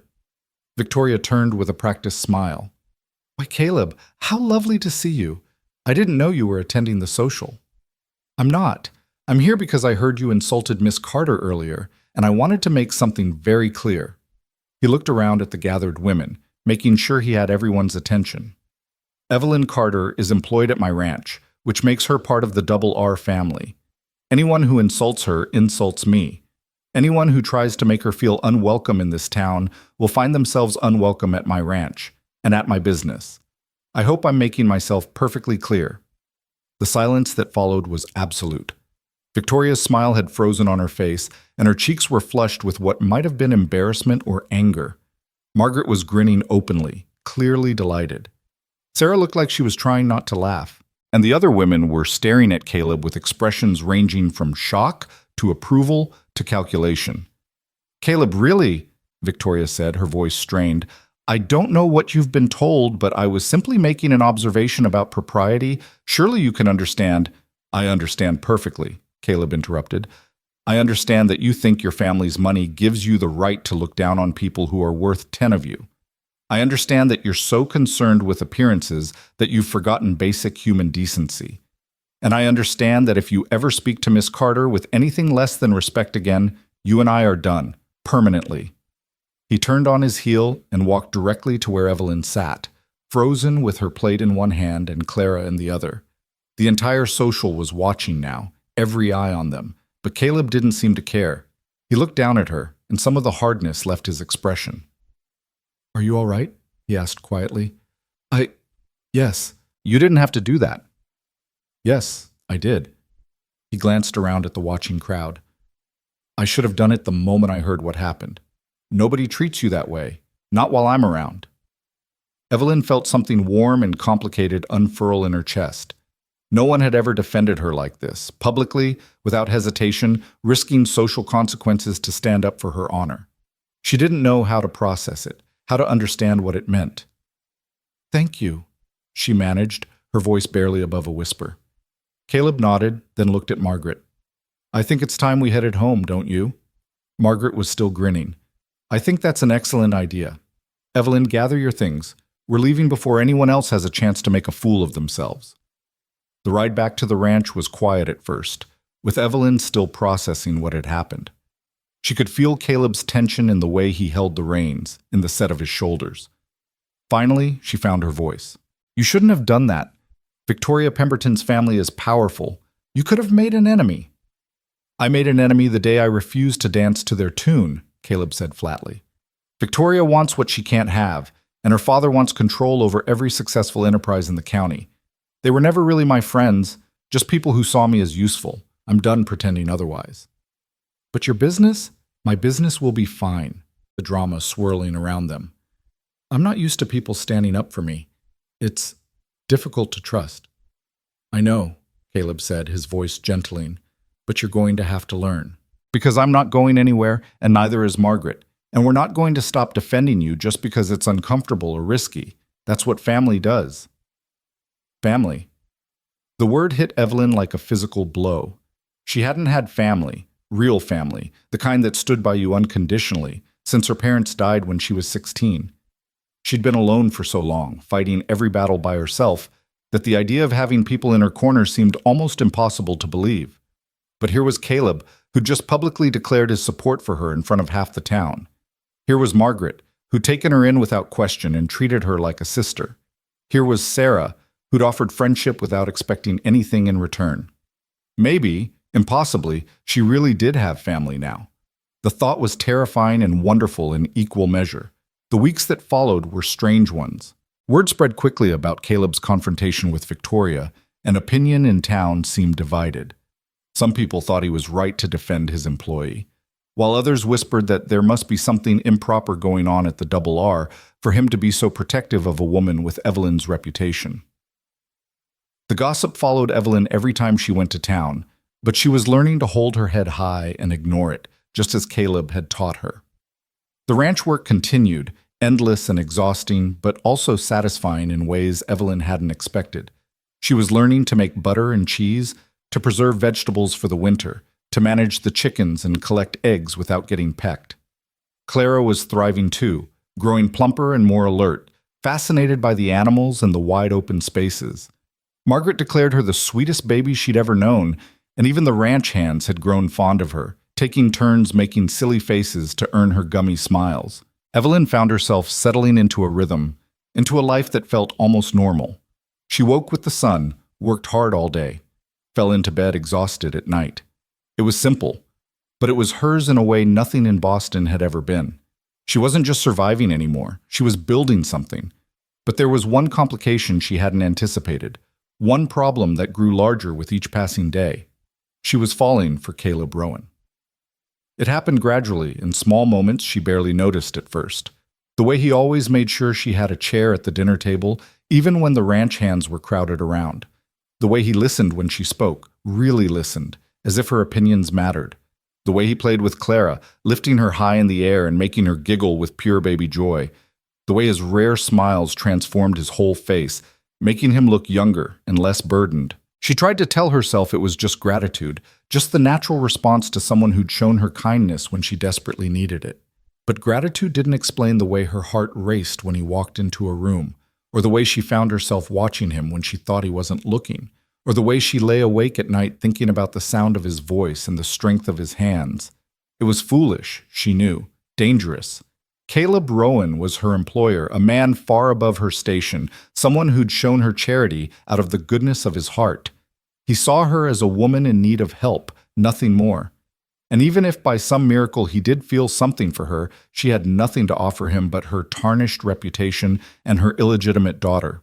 Men like Caleb married women like Victoria Pemberton, women with family connections and spotless reputations and the ability to move through society without causing scandal. They didn't marry fallen women who arrived at train stations with babies and broken dreams. So Evelyn tried to keep her feelings locked away, tried to maintain proper distance, tried to remember her place. But it got harder every day, especially when Caleb would do something thoughtful or kind, when he'd look at her with those summer sky eyes and make her feel like maybe, just maybe, she was worth more than society said she was.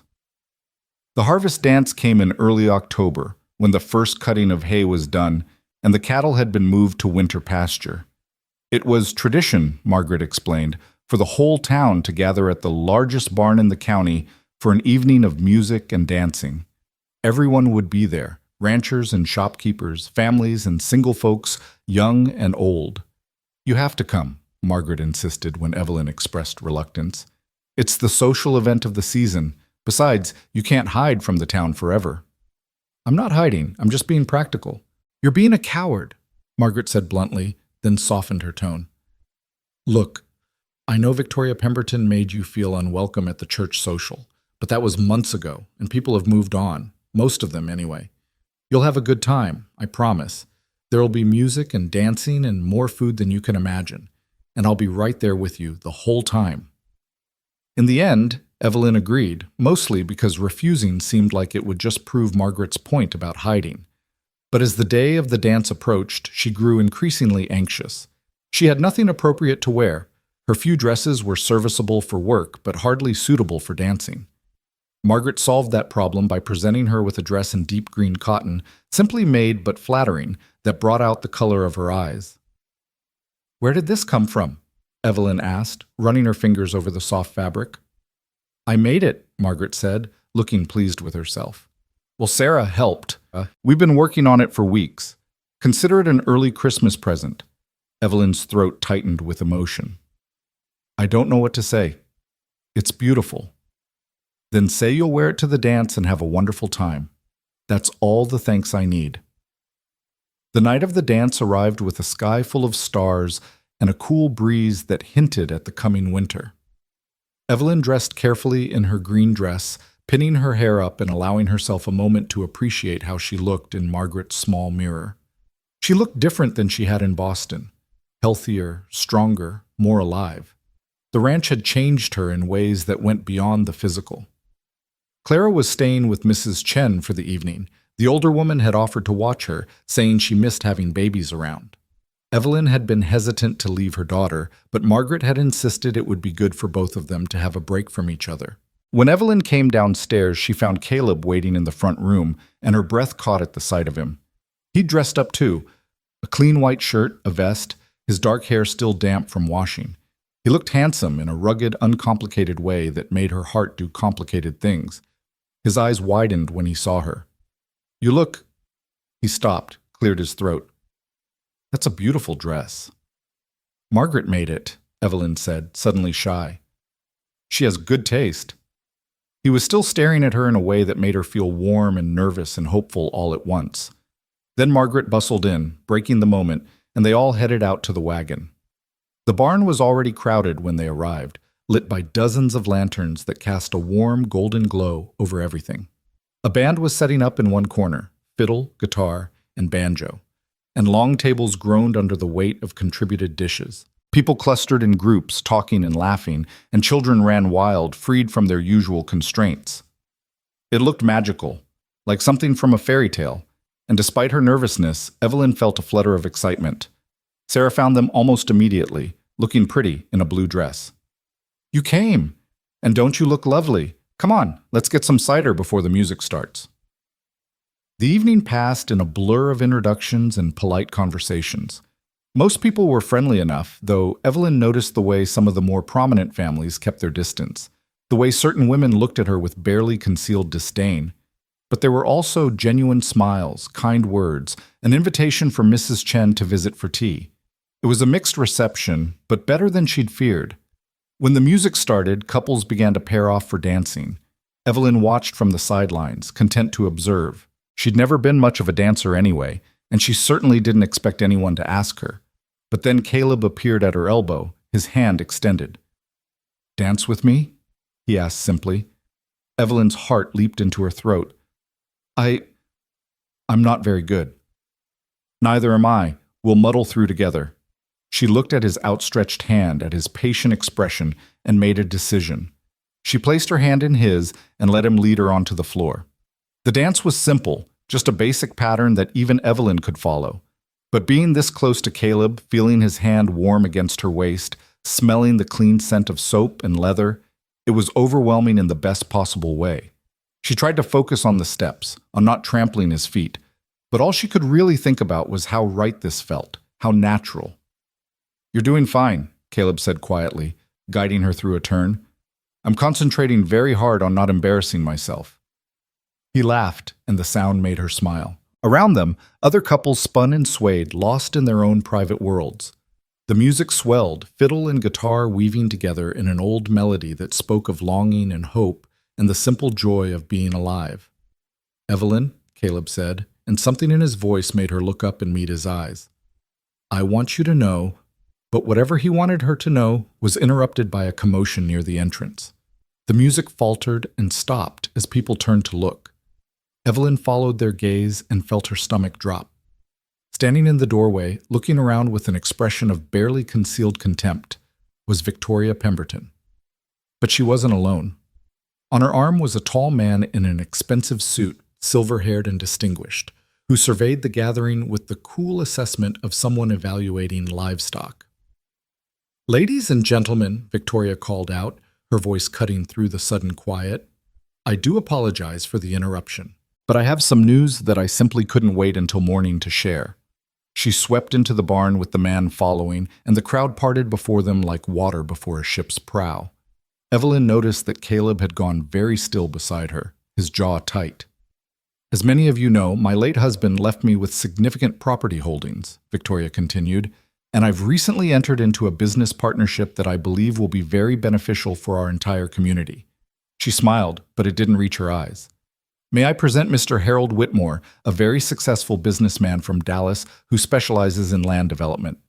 The man, Whitmore, nodded acknowledgement of the crowd. Thank you, Miss Pemberton. I'm pleased to meet you all, and I look forward to bringing progress and prosperity to Willow Creek. Victoria's eyes found Caleb and Evelyn in the crowd, and her smile sharpened. Mr. Whitmore and I will be partnering to purchase several properties in the area for development. We believe there's great potential for growth here, and we're prepared to make very generous offers to landowners who might be interested in selling. In fact, we've already identified several prime properties, including, she paused dramatically, the Double R Ranch. A ripple of surprise moved through the crowd. Caleb's hand tightened on Evelyn's waist, and when she glanced up at him, his face was expressionless in a way that frightened her more than anger would have. The Double R isn't for sale, he said clearly, his voice carrying across the barn. Oh, I know that's your current position, Victoria said sweetly, but Mr. Whitmore is prepared to make an offer that I think you'll find very difficult to refuse. We'll be calling on you next week to discuss details, but tonight is for celebration, not business. Please continue dancing. Don't let us interrupt your festivities. The music started up again, hesitant at first, then gaining confidence. But the easy joy of earlier had evaporated, replaced by a tension that hung thick in the air. Victoria and Whitmore moved through the crowd, shaking hands and making introductions, leaving a wake of whispered speculation behind them.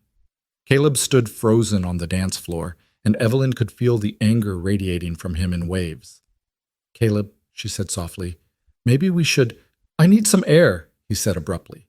And before she could respond, he was striding toward the barn doors, leaving her standing alone in the middle of the floor. People were staring now, and Evelyn felt the weight of their gazes. She made her way to the sidelines where Margaret was waiting, her face concerned. What just happened? Evelyn asked. Margaret's expression was grim. Victoria Pemberton just declared war on my brother. And God help us all, because when that woman wants something, she doesn't stop until she gets it. Evelyn found Caleb behind the barn, leaning against the weathered wood and staring up at the star-filled sky. His shoulders were rigid with tension, his hands clenched into fists at his sides. She approached quietly, not wanting to startle him, and when he finally noticed her presence, something in his expression softened. You shouldn't be out here, he said. People will talk. People are already talking, Evelyn replied, stopping a few feet away from him. That's never going to change, so I might as well do what I think is right. And right now, I think you shouldn't be alone. Caleb let out a breath that might have been a laugh if it hadn't sounded so tired. Victoria's timing is impeccable. She knows exactly how to cause maximum damage. What does she want? Really want, I mean. Control, Caleb said flatly. She wants me to fail, to prove that I made a mistake choosing the ranch over her and her father's business empire. And if she can't have that, she'll settle for forcing me to sell so she can claim she drove me out. He pushed away from the barn wall, running a hand through his hair in frustration. The Double R is everything to me, Evelyn. It's 5 years of backbreaking work, of gambling everything I had on this land. I've poured my soul into making it succeed. And now she shows up with some Dallas businessman and acts like it's just another property to be bought and sold. Evelyn could hear the pain beneath his anger, the fear he was trying so hard to hide. She moved closer, close enough that she could have reached out and touched him if she'd dared. Can she actually force you to sell? Not directly, but she can make things difficult. Her father owns the bank. He could call in my loans, refuse to extend credit. She has connections with the railroad, with the cattle buyers, with half the merchants in town. If she decides to make trouble, she can strangle my business until selling becomes the only option. His jaw tightened. And bringing in Whitmore suggests she's serious. He's got a reputation for aggressive acquisition. He finds properties he wants, makes an offer, and if that's refused, he uses every dirty trick in the book to force the sale. There must be something you can do. Some way to fight back. I'm working on it. Tom and I have been talking to other ranchers, trying to form an alliance so we can negotiate better prices as a group. If we can bypass some of Victoria's father's business interests, reduce our dependence on the local bank, but it takes time. Time I might not have if Whitmore decides to move fast. They stood in silence for a moment, the music from inside the barn drifting out to them, incongruously cheerful against the weight of their conversation. Evelyn thought about everything Caleb had done for her, the shelter he'd provided, the protection he'd offered, the way he'd defended her honor without hesitation. And now he was facing the possibility of losing everything because of a woman's petty vindictiveness. "Why does she hate you so much?" Evelyn asked quietly. "It can't just be because you refused to marry her years ago." Caleb was quiet for a long moment, his gaze distant. When he finally spoke, his voice was carefully controlled. "Victoria and I were engaged once. Did you know that?" Evelyn's heart stuttered. "No. No one mentioned. It was 7 years ago. I was 28, working as a ranch foreman for her father. Victoria was 23, and the most beautiful woman I'd ever seen. She seemed interested in me, and I was flattered. Her father approved. I think he saw me as someone he could mold, someone who'd be grateful for the opportunity to marry into his family." Caleb's mouth twisted. "We were engaged for 6 months. I thought I loved her. I thought we'd build a life together. What happened? I started to see who she really was, the way she talked about the Mexican workers on her father's ranch, like they were less than human, the way she treated servants and shopkeepers, anyone she considered beneath her. The casual cruelty she thought was sophisticated humor." He shook his head. "And then I realized she didn't actually love me. She loved the idea of me, a strong, capable man she could show off at social events. But she wanted to change everything about who I really was. She wanted me to give up ranching, to work in her father's bank, to become part of their world. When I told her I wanted to buy my own land, start my own ranch, she laughed, said it was a childish fantasy and I needed to grow up and accept reality. So you broke the engagement." "I did. It caused a scandal. Everyone thought I was insane to give up the Pemberton money and connections. Victoria was humiliated, which was probably the worst thing I could have done to her. She married that lawyer from Austin within 6 months, I think partly to prove she didn't need me, and I bought this land and started building the double R." He turned to look at Evelyn directly. "I've never regretted my choice, not once. But Victoria, she's never forgiven me for choosing my own path over her plans. This thing with Whitmore, it's her way of finally getting revenge."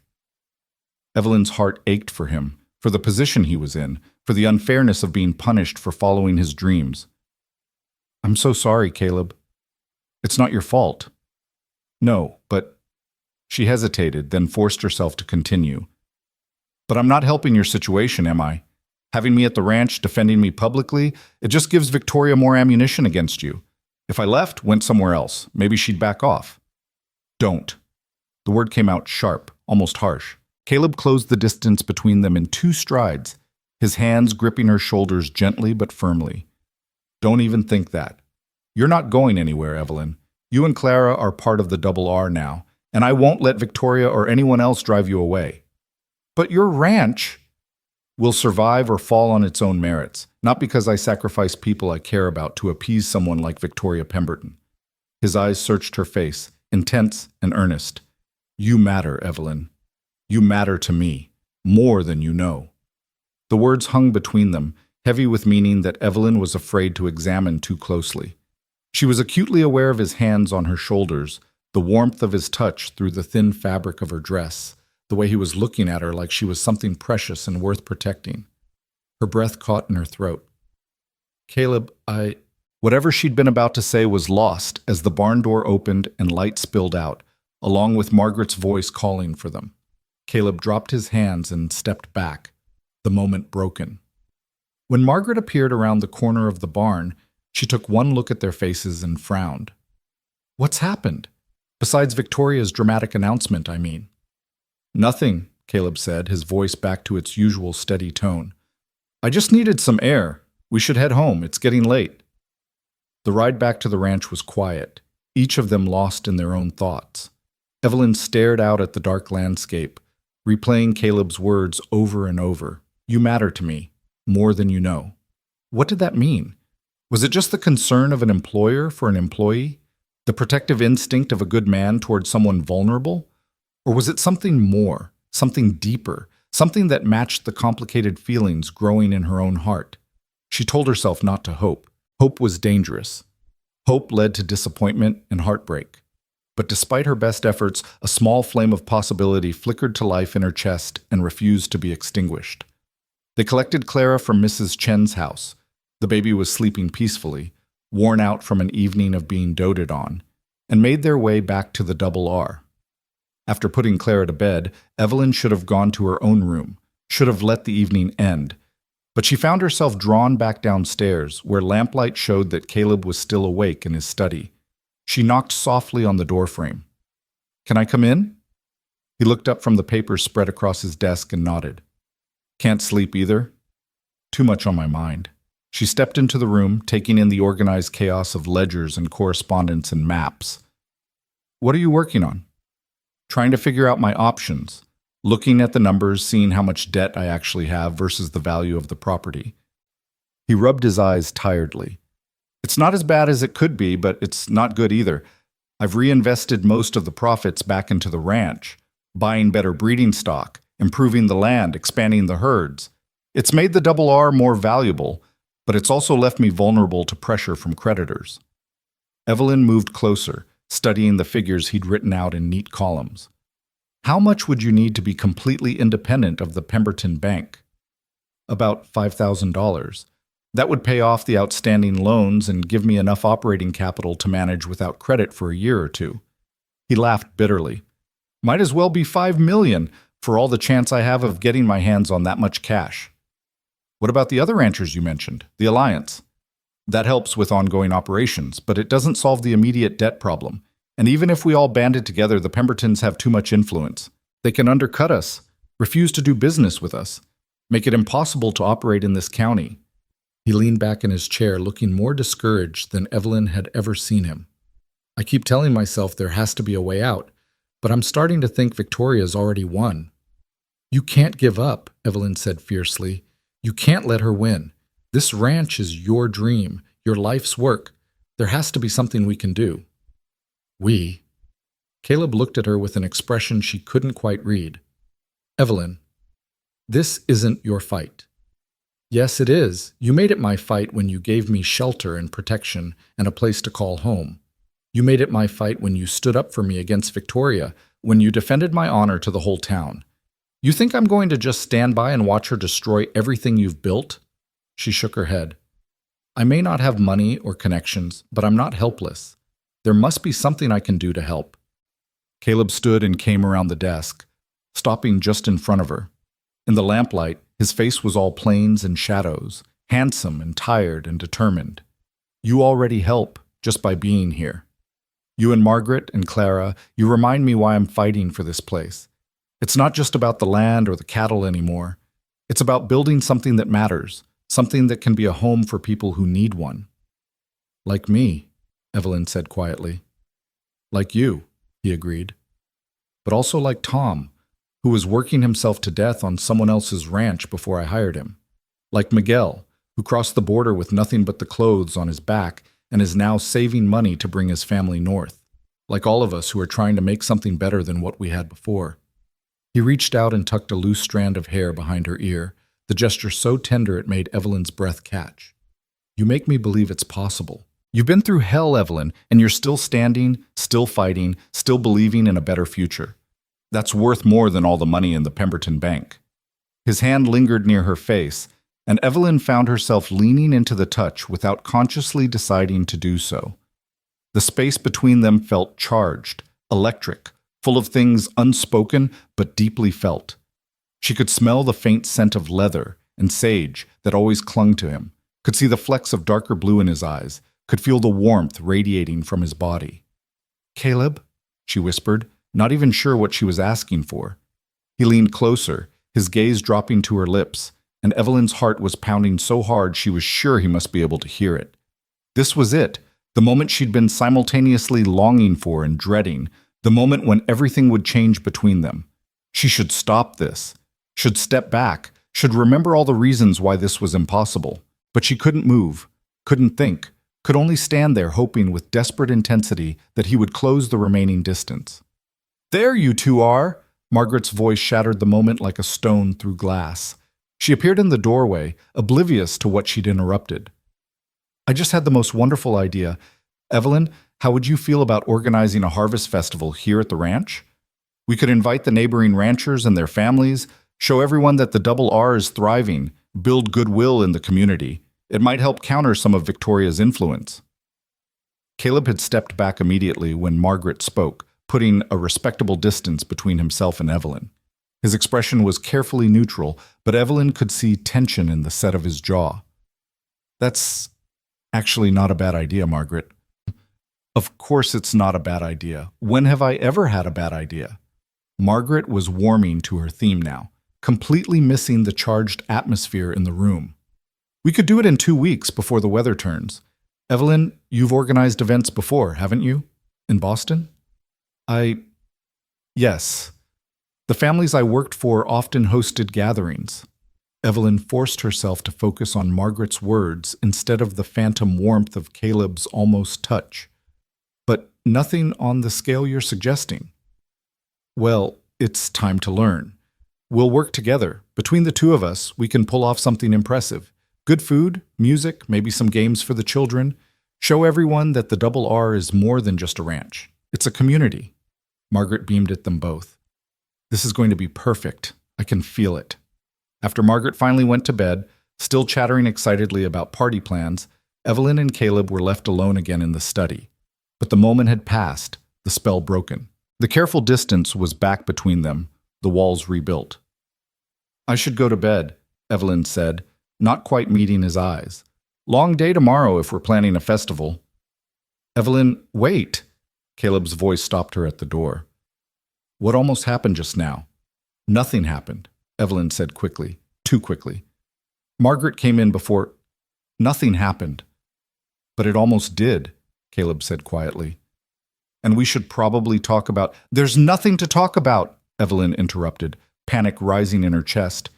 If they talked about it, if they put words to those charged moments, it would become real. And if it became real, she'd have to face all the reasons why it was impossible, all the ways it could go wrong and leave her more broken than before. It was late. We were both emotional about Victoria's announcement. The moment got confused, that's all. She could see from his expression that he didn't believe her, that he knew she was running scared. But to her relief, he didn't push.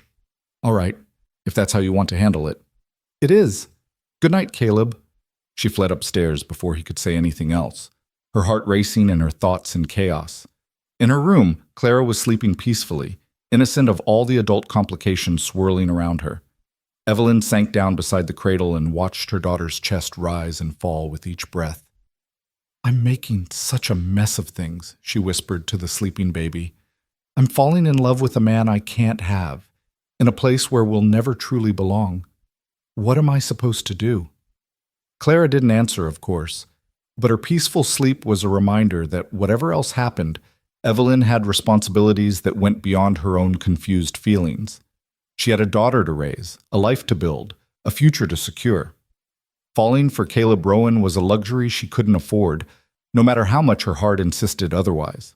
The next 2 weeks passed in a blur of festival preparations. True to her word, Margaret threw herself into the planning with the enthusiasm of a general preparing for battle. Lists were made, supplies were ordered, invitations were sent to every rancher and farmer within a day's ride. The ranch hands were conscripted to help with setup, building tables, and preparing the grounds. Even Caleb got involved, though Evelyn noticed he seemed to be avoiding being alone with her whenever possible. That should have been a relief. Instead, it felt like a loss. Sarah came out from town to help with the cooking preparations, bringing with her several other women who'd warmed to Evelyn over the past months. They spent long days in the kitchen, baking pies and cakes, preparing dishes that could be made ahead and reheated. The house filled with the smells of cinnamon and apples, of roasting meat and fresh bread.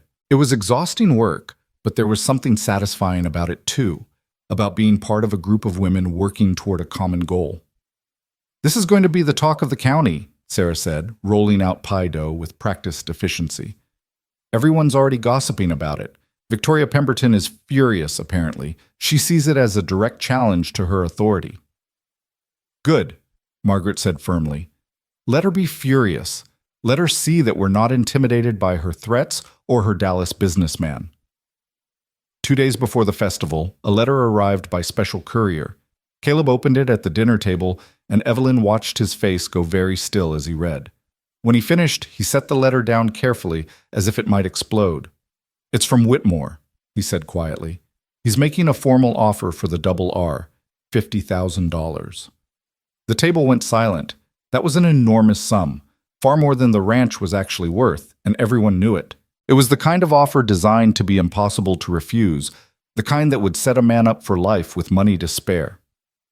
That's, Tom started, then stopped, clearly unsure what to say. It's a trap, Caleb said flatly. He's offering more than fair value because he knows that if I sell, it'll prove to every other rancher that the Pembertons can force anyone out if they want to. It'll break the alliance before it even really starts. And he's betting that I'm practical enough to take the money and run. Are you? Miguel asked carefully. It is much money, boss. I'm not selling. Caleb's voice was steel. I don't care if he offers $100,000. This ranch isn't for sale. After dinner, Evelyn found Caleb in the barn, checking on the horses. He was brushing down his favorite mare, his movements methodical and soothing to the animal. She stood in the doorway for a moment, gathering her courage before speaking. $50,000 is life-changing money. Caleb didn't turn around. You think I should take it? I think you should consider it.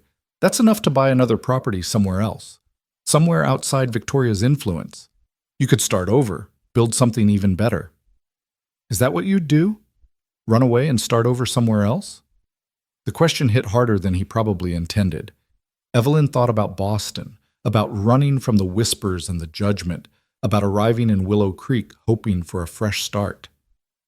I've done plenty of running in my life. I'm not sure I can advise anyone else on the subject. Caleb finally turned to face her, leaning against the horse's flank. You want to know the real reason I won't sell? It's not just pride, though God knows I've got plenty of that. It's because if I give in now, Victoria wins. She proves that she can manipulate people into doing what she wants, that money and influence are all that matter. And every other small rancher in this county learns that lesson too. They learn that fighting is useless, that people like the Pembertons always win in the end. And if you fight and lose anyway, if Whitmore finds a way to force the sale or ruin you financially, then at least I went down fighting, Caleb said. At least I proved that some things matter more than money.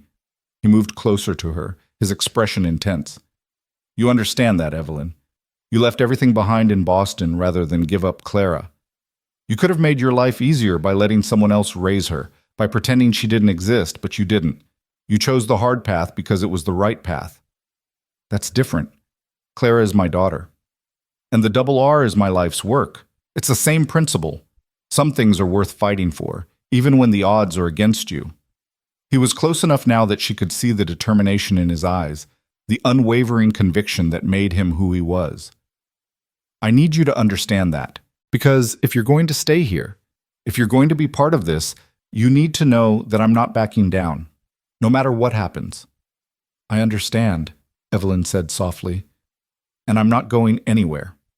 The festival day arrived with perfect weather, clear skies, mild temperatures, just enough breeze to keep things comfortable. People started arriving mid-morning, wagons rolling up the drive, carrying families dressed in their Sunday best. The neighboring ranchers came, bringing their wives and children. Shopkeepers from town arrived, and farmers from the outlying areas. Even some of Victoria's social circle showed up, though whether from genuine interest or the desire to report back to her, Evelyn couldn't tell. The gathering exceeded even Margaret's optimistic expectations. The long tables set up under the trees groaned under the weight of contributed dishes. Children ran wild, playing games and exploring the ranch under the watchful eyes of their parents. The ranch hands had set up an area for horseshoe throwing and target shooting, and friendly competitions broke out among the men. Women clustered in groups, exchanging recipes and gossip, and admiring each other's needlework. Evelyn moved through it all with Clara on her hip, making sure food was replenished and guests were comfortable. She'd worried about how she'd be received, but most people were friendly enough. Some were still distant, still judgmental, but others greeted her warmly, complimenting her on the organization and thanking her for the hospitality. You've done a beautiful job, Mrs. Chen said, appearing at Evelyn's elbow with a plate of food. This reminds people what community should be. Everyone welcome, everyone valued. As the afternoon wore on, someone produced a fiddle, and impromptu dancing broke out on the cleared area near the barn. Evelyn watched from the sidelines, swaying Clara gently in her arms as the music played. She saw Caleb moving through the crowd, talking with the other ranchers, shaking hands, laughing at shared jokes. He looked happy and relaxed in a way she rarely saw him, and something in her chest loosened at the sight. "May I cut in?" Evelyn turned to find Sheriff Patterson standing beside her, a friendly smile on his weathered face. "I'm not dancing, Sheriff, just watching." "Then may I watch with you?" At her nod, he settled beside her, his sharp eyes taking in the gathering. "This is good work you and the Rowans have done here. Building bridges, showing people that cooperation matters more than competition." "I hope it helps," Evelyn said quietly, "with the trouble Victoria Pemberton's been causing." The sheriff's expression turned serious. "I've heard about that. Whitmore's offer and all. For what it's worth, most folks in the county are on Caleb's side. They know what Victoria's trying to do, and they don't like it. But knowing and being able to stop it are two different things." He paused. "You care about him, don't you? About Caleb?" The direct question caught Evelyn off guard. He's my employer. He's been very kind to me."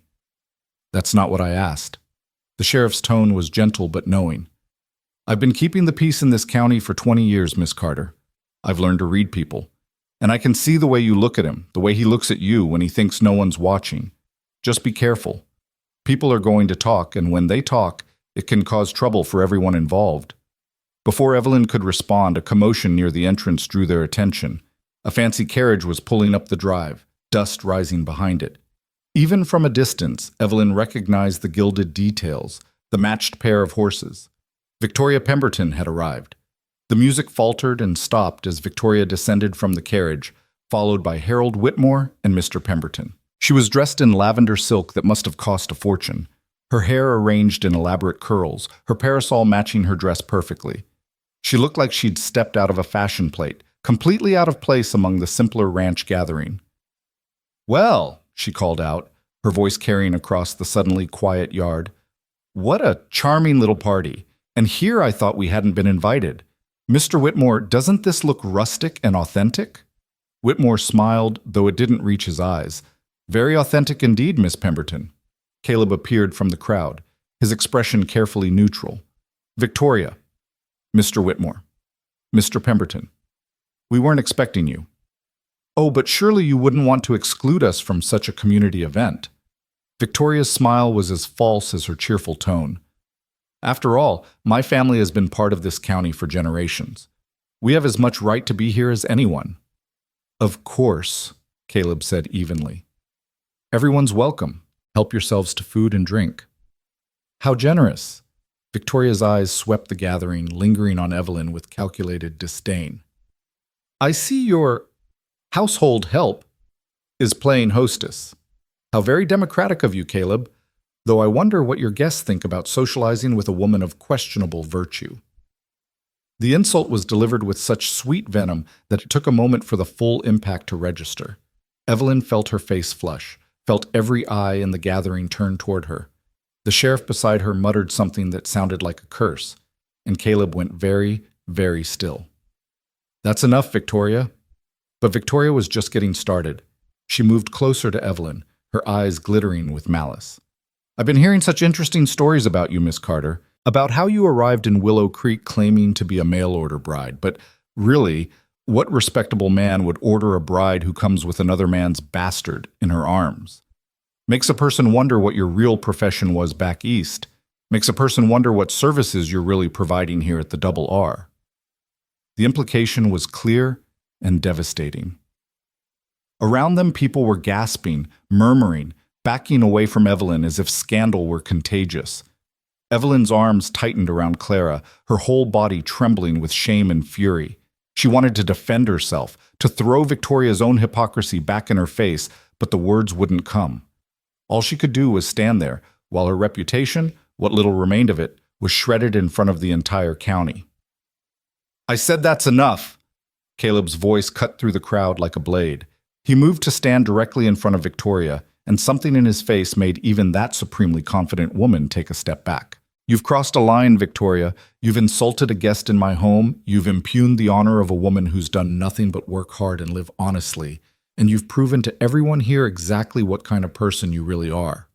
His voice was cold, controlled, and absolutely final. You're not welcome on my property. Not now. Not ever. I want you gone. Now.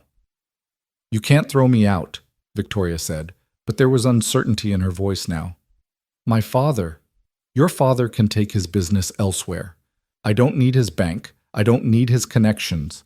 And I sure as hell don't need his poisonous daughter showing up at my home and attacking people under my protection. Caleb looked at Whitmore. And you can take your offer and shove it. The double R isn't for sale. Not to you, not to anyone. Not now, not ever. You're making a mistake, Whitmore said smoothly. That offer won't stand forever. And without the Pembertons' goodwill, you'll find it very difficult to do business in this county. Then I'll do business elsewhere, but I won't sell my integrity to someone like you. Caleb turned to Tom, who'd appeared at his shoulder. Tom, escort these people off my property. If they refuse to leave, send someone for the sheriff. I'm already here, Sheriff Patterson said, stepping forward. And I'd advise you folks to accept Mr. Rowan's hospitality withdrawal gracefully. Otherwise, we might have to discuss Miss Pemberton's public slander, which is a crime in this county. Victoria's face flushed with fury, but she was smart enough to recognize when she'd lost. She spun on her heel and marched back to her carriage, Whitmore and her father following. The crowd parted silently to let them through, and within moments the carriage was rolling back down the drive, dust rising in its wake. For a long moment after they left, no one moved. Then someone started clapping, slowly at first, then faster, until applause rippled through the entire gathering. Men were nodding approvingly, women were smiling, and the children who'd stopped playing to watch the drama resumed their games as if nothing had happened. Sarah appeared at Evelyn's side and took her arm. Come on, let's get you inside for a minute. Evelyn let herself be led into the house, her legs shaking so badly she could barely walk. In the kitchen, Sarah pressed a glass of water into her free hand while Margaret took Clara, murmuring soothing nonsense to the baby. I'm so sorry, Evelyn said, her voice breaking. I've ruined everything. The festival, Caleb's reputation, his business relationships. You haven't ruined anything, Margaret said firmly. Victoria ruined herself. Did you see people's faces? They were disgusted by her behavior, not yours. And Caleb, she smiled. Caleb just proved to everyone that he's a man of principle, that he won't be bought or bullied or manipulated. That's worth more than any business deal. But he said he doesn't need the Pembertons' support. That's not true. Their bank holds his loans. Actually, Sarah said quietly, it might be more true than you think. My father's been talking with the other merchants. None of us like the way the Pembertons have been throwing their weight around, trying to control everything and everyone. There's been discussion of starting a new bank, pooling our resources, creating an alternative. If Caleb's standing up to them, others might finally feel brave enough to do the same. The kitchen door opened, and Caleb entered, his face still tight with anger. He looked at Evelyn, and something in his expression shifted. Are you all right? I should be asking you that. You just burned every bridge with the most powerful family in the county for me. I didn't do it for you, Caleb said, then immediately shook his head. That came out wrong. I mean, I did, but not just for you. I did it because it was right. Because I'm tired of people like Victoria thinking they can say and do whatever they want without consequences. Because some lines shouldn't be crossed, and watching someone tear apart a good woman for her own petty satisfaction is one of them. He moved closer, taking Evelyn's hand in his. And I did it because you're important to me, Evelyn. More important than business deals or social standing or playing politics with people I despise. If standing up for you means making enemies, then I'll make enemies. I don't care anymore. Evelyn stared at him, at their joined hands, at the fierce protectiveness in his eyes. Her heart was hammering against her ribs, and she knew with absolute certainty that she'd passed the point of no return. She was completely, irrevocably in love with Caleb Rowan, and nothing good could come of it, but she couldn't stop it, couldn't fight it anymore. What happens now? She asked quietly. Now, Caleb said. We go back out there and finish hosting this festival. We show everyone that we're not intimidated, that we're not backing down. And tomorrow, we figure out what comes next. They returned to the gathering together, and if people noticed that Caleb kept close to Evelyn's side for the rest of the afternoon, no one commented. The festival continued, the music resumed, and by the time the sun set and guests began departing, it was generally agreed that the event had been a tremendous success. More than one rancher made a point of shaking Caleb's hand and thanking him for his stand, and several women approached Evelyn to offer their support. But after everyone had left and the cleanup was done, Evelyn lay awake long into the night, Clara sleeping peacefully beside her, thinking about what had happened and what it meant. Caleb had defended her honor, had thrown away important business connections to protect her, had made himself a target of Victoria Pemberton's considerable vindictiveness. And he'd done it all without hesitation, without calculating the cost. She thought about his hand in hers, warm and strong and steady. She thought about the way he'd looked at her, like she mattered more than anything else in that moment. She thought about all the small kindnesses he'd shown her since that first day at the train station, all the ways he'd made her feel valued and protected and, impossibly, cherished. And she thought about the secret she'd been carrying, the truth she hadn't told him. Because while she'd been honest about Clara's illegitimacy, she hadn't been entirely honest about the circumstances. She hadn't told him that Clara's father wasn't some charming scoundrel who'd seduced and abandoned her. She hadn't told him that the man who'd fathered her daughter had been married, had been her employer, had used his position of power to manipulate a situation that left her with nowhere to turn. She hadn't told him that, when she'd finally gathered the courage to tell the man she was pregnant, he'd laughed and said it was her problem to solve, then dismissed her without references and spread rumors that ensured she'd never work as a governess again. If Caleb knew the full truth, knew that she'd been complicit, however unwillingly, in adultery, would he still defend her? Would he still look at her with that fierce protectiveness in his eyes? Or would he see her the way the rest of the world did, as a woman who'd brought her troubles on herself through poor judgment and loose morals? The questions kept her awake until dawn, and when Clara finally woke for her morning feeding, Evelyn was no closer to answers than she'd been hours before. All she knew was that everything was changing, faster than she could control, and sooner or later she was going to have to decide whether to trust Caleb with the whole truth or continue living with the weight of secrets between them. The telegram arrived 3 days after the festival, delivered by a rider who'd been paid extra to make the journey from town at speed. Evelyn was in the kitchen helping Margaret prepare lunch when Tom came to the back door, his face grave, holding the yellow envelope that everyone recognized as carrying either important news or terrible news, and rarely anything in between. "It's for Miss Carter," he said quietly. The clerk said it came from Boston. Evelyn's hands stilled in the bread dough she'd been kneading. Boston. She hadn't heard from anyone back east in months, had assumed that part of her life was closed forever. With trembling fingers, she wiped her hands on her apron and took the envelope. Margaret watched with concern as Evelyn opened it and read the brief message inside.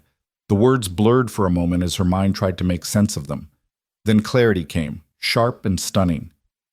Thomas Whitfield deceased. Accident in California mining operation. Left property and funds to intended bride. Evelyn Carter per letters of intent. Estate lawyer requests immediate contact. Your presence required for settlement. Cornelius Blackwood, attorney at law, San Francisco.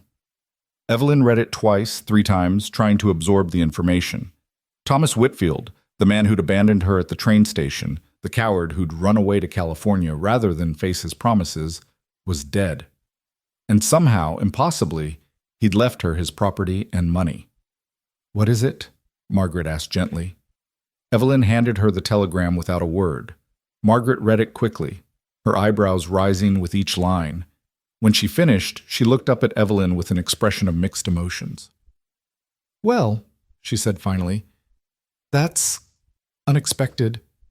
"It doesn't make sense," Evelyn said, finding her voice. "Why would he leave me anything? He abandoned me. He made it clear he wanted nothing to do with me." "Guilt, maybe. Or perhaps he had more honor than we gave him credit for, and he wanted to make things right." Margaret set the telegram on the table. "Whatever his reasons, it seems you've inherited something substantial. Property and funds. That's not nothing, Evelyn." Caleb appeared in the doorway, having heard the commotion. "What's happened?"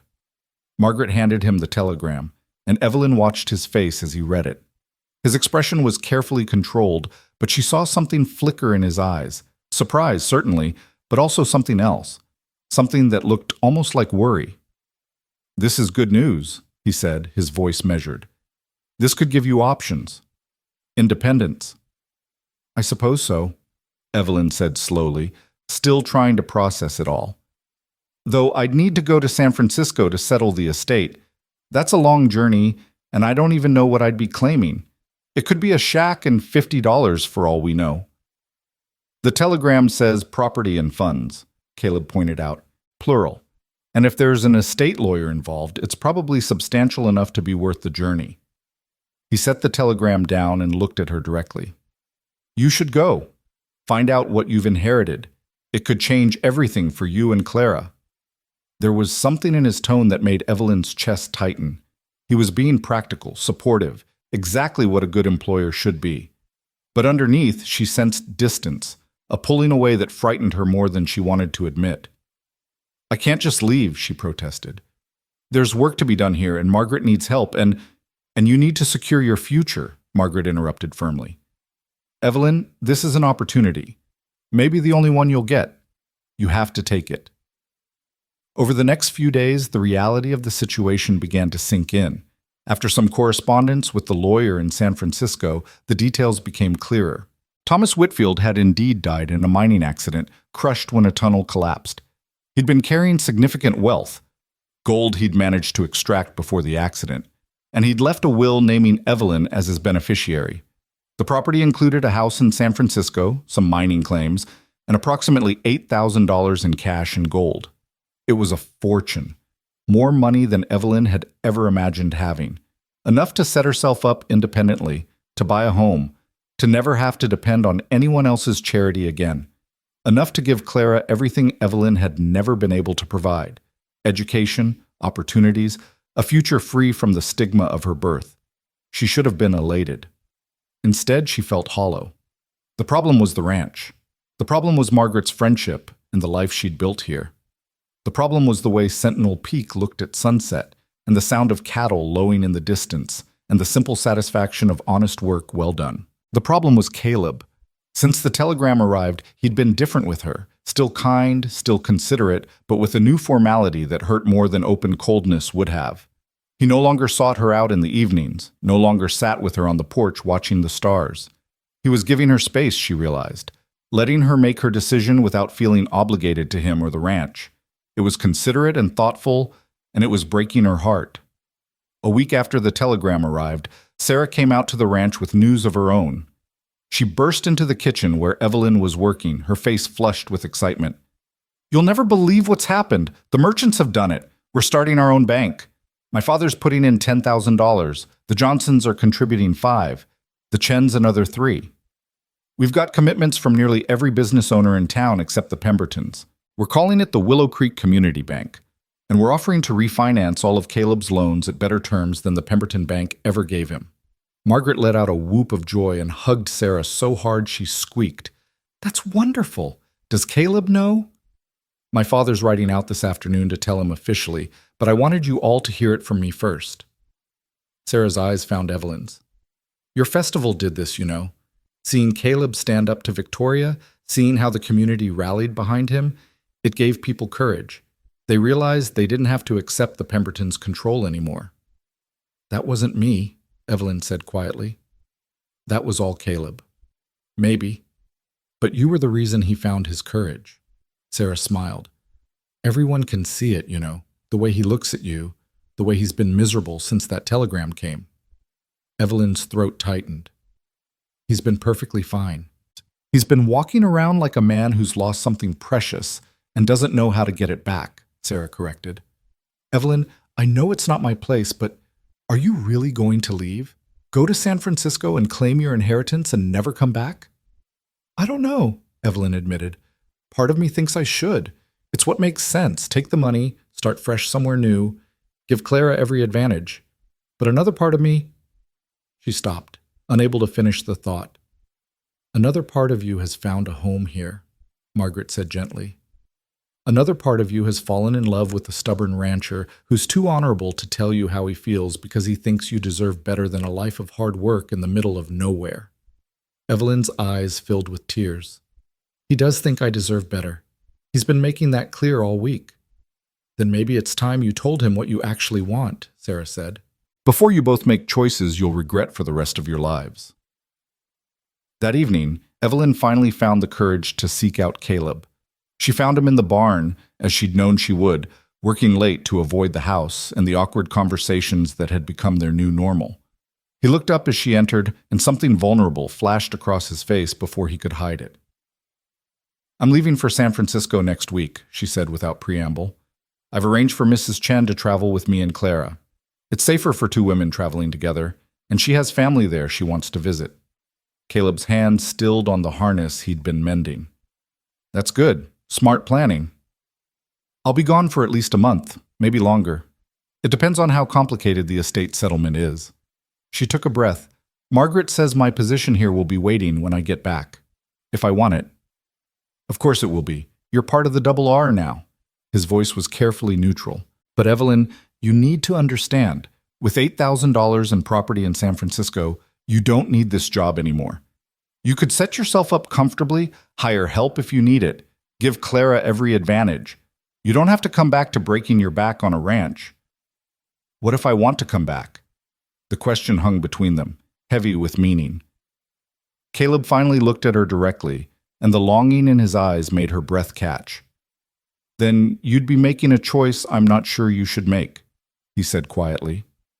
"Evelyn, you deserve more than this life.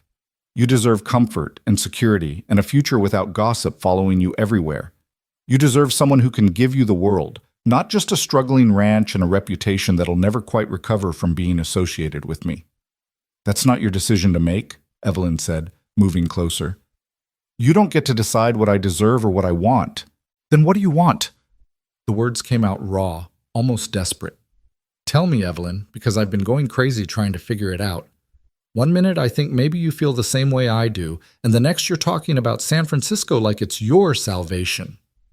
"Maybe it is," Evelyn said, and watched pain flash across his face. "Or maybe it's just money and property that belonged to a man who never deserved me in the first place. But I won't know what it means until I go see for myself." She took another step closer, close enough now to see the gold flecks in his blue eyes. "There's something I need to tell you, though. Something I should have told you a long time ago."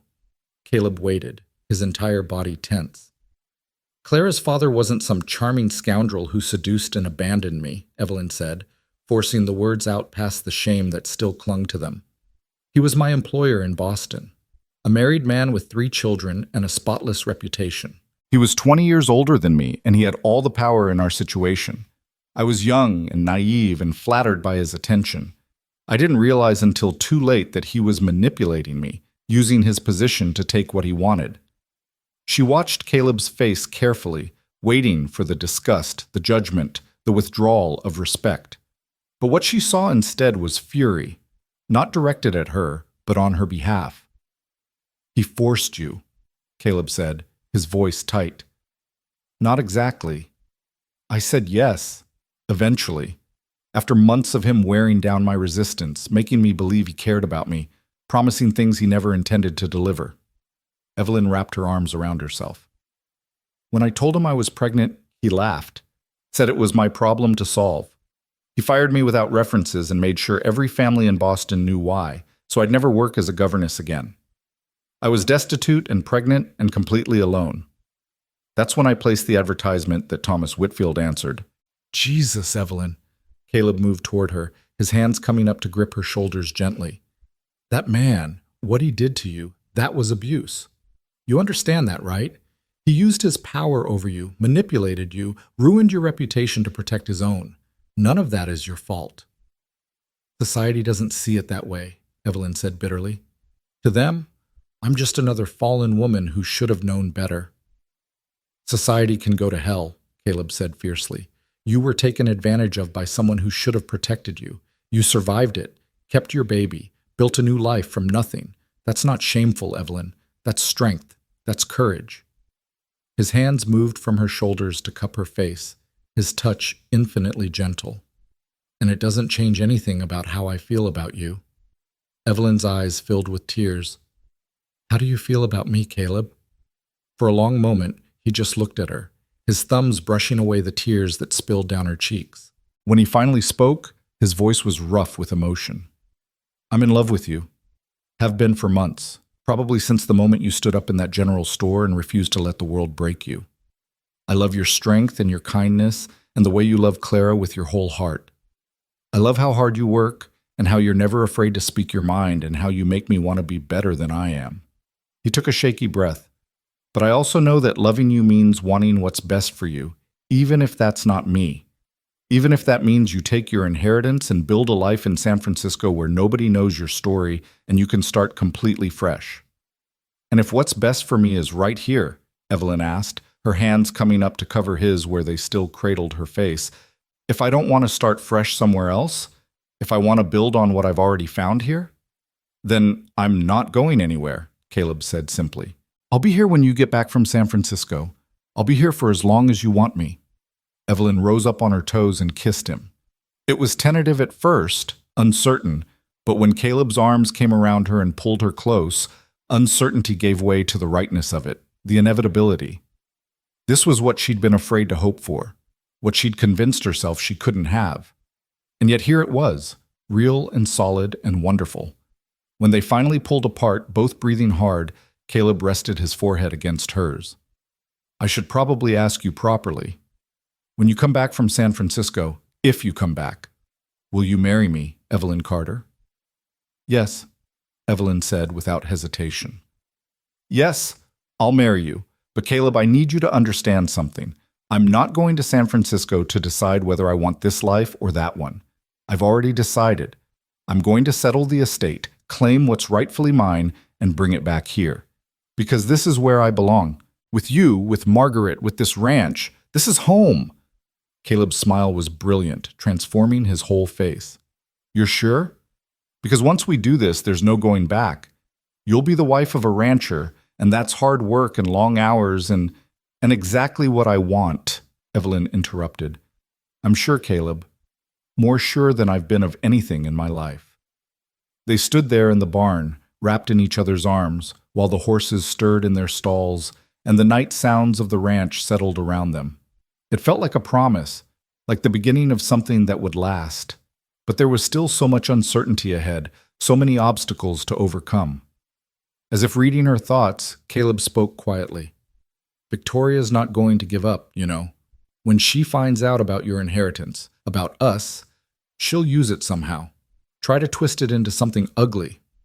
"Let her try," Evelyn said with more confidence than she felt. "She doesn't get to control my life anymore. None of them do." The journey to San Francisco was grueling but uneventful. Mrs. Chen proved to be an excellent traveling companion, unfailingly cheerful and surprisingly well-informed about the intricacies of estate law. She'd made the journey several times over the years and knew all the best places to stop, which hotels to avoid, how to navigate the chaos of the rapidly growing city. San Francisco itself was a revelation, loud and dirty and teeming with people from every corner of the world, all of them chasing dreams of gold and opportunity. It bore no resemblance to Boston's old-world elegance or Texas's open spaces. It was something entirely new, a city inventing itself as it grew, and Evelyn found it both exciting and overwhelming. The meeting with Cornelius Blackwood, the estate lawyer, revealed that Thomas Whitfield had been more successful in California than anyone back in Willow Creek had imagined. The house was substantial, a 3-story Victorian in a respectable neighborhood that needed work but had good bones.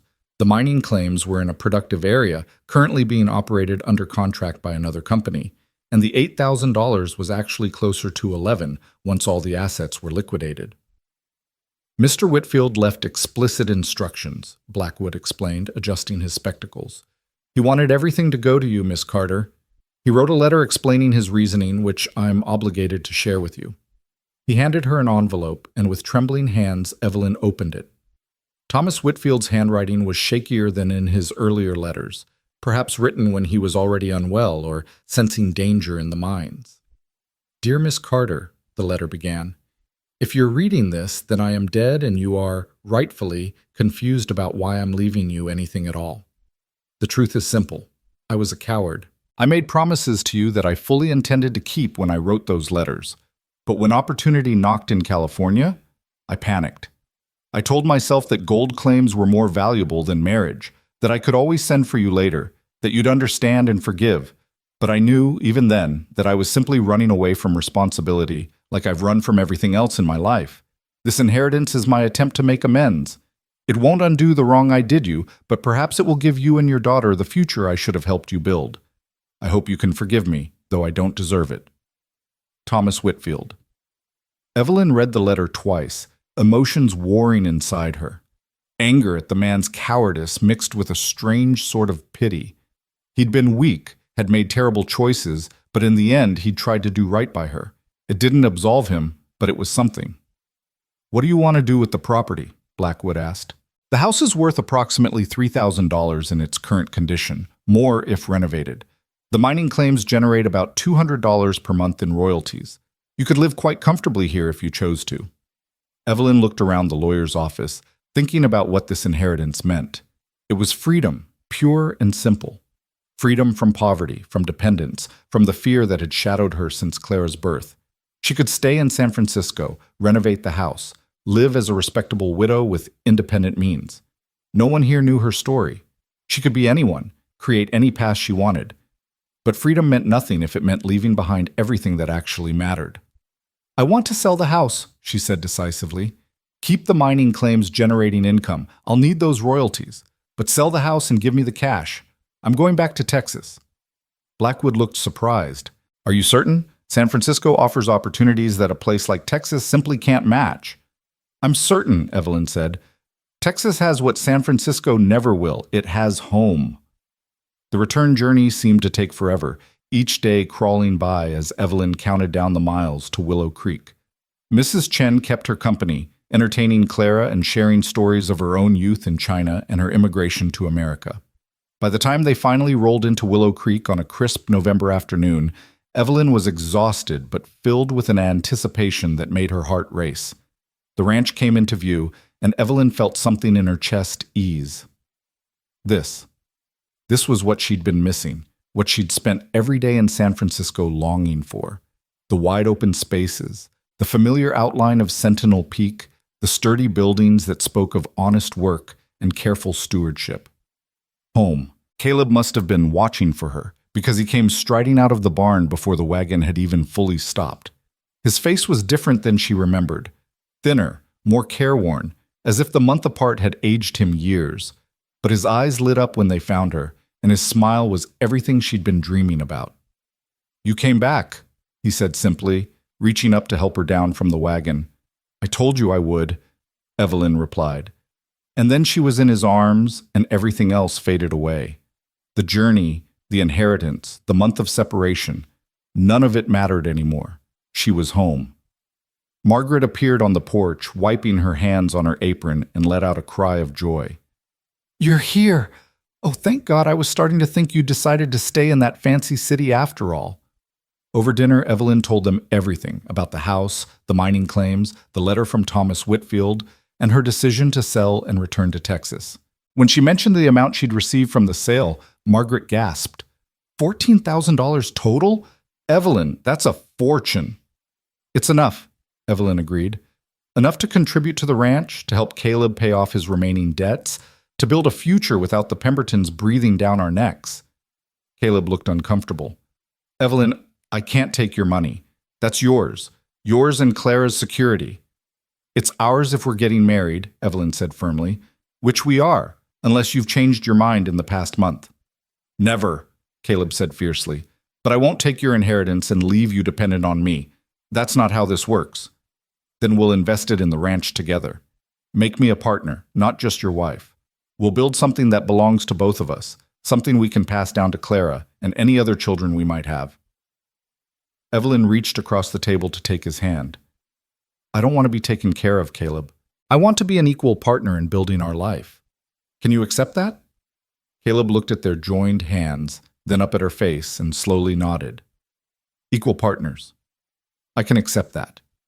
The wedding was planned for Christmas Eve, giving them just over a month to prepare. Margaret threw herself into the arrangements with her usual enthusiasm, determined to make it the most beautiful wedding Willow Creek had ever seen. Sarah and the other women who'd become Evelyn's friends rallied around, offering help with everything from the dress to the flowers to the food. But not everyone was pleased with the news.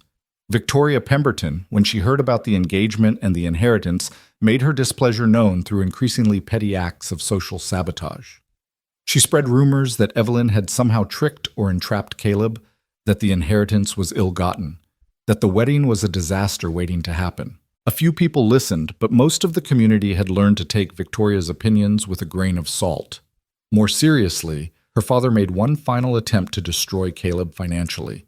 He called in a small loan that the community bank hadn't yet had time to refinance, demanding immediate payment. It was a final act of spite, designed to humiliate Caleb or force him to accept Whitmore's standing offer for the ranch. Caleb wrote the check without hesitation, using funds from Evelyn's inheritance with her full blessing. When he delivered it to the Pemberton Bank personally, he made sure to do it publicly, on a busy Saturday when half the town was on the main street. "Here's your money, Mr. Pemberton," he said clearly, his voice carrying, "paid in full. The Double R Ranch no longer owes you or your bank a single cent. And just so we're clear, I will never do business with you again. Neither will my future wife. Neither will any member of my family or household. You've spent years trying to control this county through loans and intimidation, but your reign is over. The community bank offers better terms, better service, and most importantly, they treat people with respect. I suggest you learn from their example." He walked out of the bank with his head high, leaving a stunned Mr. Pemberton and a room full of witnesses who would spread the story across the county by nightfall. It was a declaration of independence, a final severing of ties, and a warning to anyone else who thought they could use money to control people's lives. Victoria made one last desperate play 2 days before the wedding. She appeared at the ranch unannounced, dressed in traveling clothes, and asked to speak with Caleb privately. Evelyn watched from the window as they talked in the yard, Victoria gesticulating dramatically, Caleb standing with his arms crossed, his expression closed. After 10 minutes, Victoria threw up her hands in frustration and stalked back to her carriage. When Caleb came inside, Evelyn raised an eyebrow questioningly. "She wanted one more chance," he said wearily. "Said she'd made a mistake marrying her lawyer, that she'd always loved me, that she'd be willing to accept my ranching life if I'd reconsider. When I refused, she threatened to make a scene at the wedding, to stand up and object when the preacher asks if anyone has cause why we shouldn't marry." "And what did you say?" "I told her she was welcome to try, but that if she did, she'd face the judgment of the entire community who'd watched her behavior over the past months. I told her that people are tired of her dramatics, that she's burning every bridge she has, and that the best thing she could do is leave Willow Creek and start over somewhere else." He sighed. "She left crying. I almost felt sorry for her." "Almost?" "She made her choices. I'm not responsible for the consequences." He pulled Evelyn into his arms. "I'm only responsible for making sure you and Clara and any future family we have are happy and safe. Everything else is just noise." Christmas Eve dawned clear and cold, the kind of perfect winter day that seemed designed for celebrations. The church was packed, every pew filled with ranchers and farmers, merchants and their families, all dressed in their finest and eager to witness the wedding of the year. Someone had decorated with pine boughs and white ribbons, and candles glowed warmly throughout the sanctuary. Evelyn stood in the small room off the main sanctuary, Margaret fussing with her dress while Sarah arranged her hair. The dress was simple but beautiful, cream silk that Margaret had somehow acquired, with delicate lace at the collar and sleeves. Clara, now nearly a year old and pulling herself up on furniture, gurgled happily in a basket nearby, wearing a white dress that matched her mother's. "You look beautiful," Sarah said softly, stepping back to admire her handiwork. "Caleb's going to forget how to breathe when he sees you." "I'm nervous," Evelyn admitted. "What if Victoria really does make a scene? What if you focus on the fact that you're about to marry a good man who loves you?" Margaret interrupted firmly. "Whatever Victoria does or doesn't do, it can't change what matters. You and Caleb belong together. Everyone can see it." The music started. A simple hymn played on the church's slightly out-of-tune piano, and Margaret gathered up Clara while Sarah helped Evelyn with her bouquet of winter roses that had cost a small fortune but were absolutely perfect. Then Margaret opened the door, and it was time. The walk down the aisle seemed to take forever and no time at all. Evelyn was aware of faces turning to watch her, of whispers and smiles, and, yes, a few disapproving frowns from the last holdouts who would never accept her. But none of that mattered, because at the end of the aisle stood Caleb, looking handsome in a suit she'd never seen him wear before, his face full of such open love and joy that it took her breath away. When she reached him, He took her hand and whispered, "You're beautiful." "You're not so bad yourself," she whispered back, and his resulting grin made her heart soar. The ceremony was simple and traditional. The preacher spoke about love and commitment, about building a life together through hard times and good. When he reached the part about objections, there was a tense moment of silence, and Evelyn felt her shoulders tighten. But no one spoke. Victoria Pemberton wasn't even in attendance, and the silence stretched on until the preacher nodded and continued. "Do you, Caleb James Rowan, take this woman to be your lawfully wedded wife?" "I do."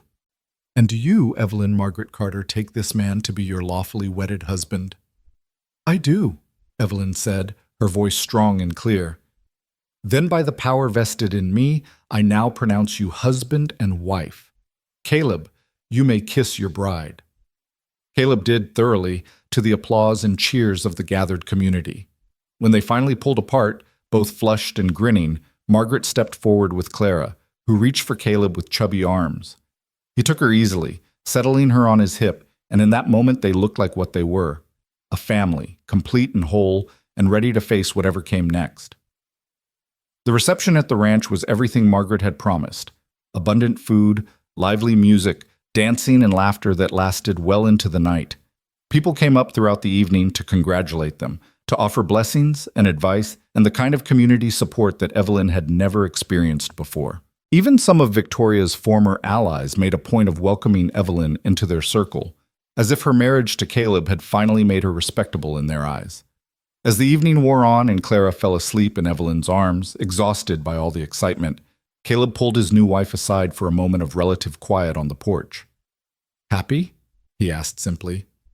"More than I ever thought possible," Evelyn admitted. 6 months ago, I was standing on a train platform thinking my life was over, and now you're standing on your own porch, mistress of your own home, with a husband who adores you and a daughter who's going to grow up knowing she's loved and valued." Caleb wrapped his arms around both of them. "We're going to build something amazing here, Evelyn. Not just a ranch, but a real home. A place where people like us, people who've made mistakes or faced hard times or just needed a second chance, can find refuge." "What do you mean?" "I mean, I've been thinking about what you said once, about how this place gave you shelter when you needed it most. What if we made that part of our mission? What if we opened our doors to other women in situations like yours was pregnant and alone or running from abuse or just needing a safe place to figure out their next steps?" His eyes were bright with the vision. "We've got the space, we've got the resources now with your inheritance invested in the ranch. Margaret's been talking about it for weeks. She thinks we should call it Haven House." Evelyn felt tears prick her eyes. "You want to create a refuge? Here?" "If you're willing. I know it would mean more work, more complications.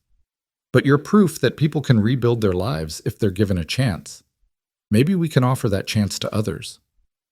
Evelyn thought about the desperate woman she'd been, arriving with nothing but a baby and a broken promise. She thought about all the women still out there, facing judgment and impossible choices, and a world that offered no mercy to those who stumbled. And she thought about what it would mean to offer them what she'd been given, not just shelter and work, but genuine acceptance and the chance to prove themselves. "Yes," she said firmly. "Let's do it. Let's build Haven House." The years that followed brought both challenges and joys. The ranch continued to prosper under Caleb and Evelyn's joint management, with the mining royalties providing a steady cushion against bad years and the community bank's support allowing for gradual expansion. Tom was eventually made a full partner, and Miguel brought his family north to live on the ranch, adding his wife's skills to the household operations.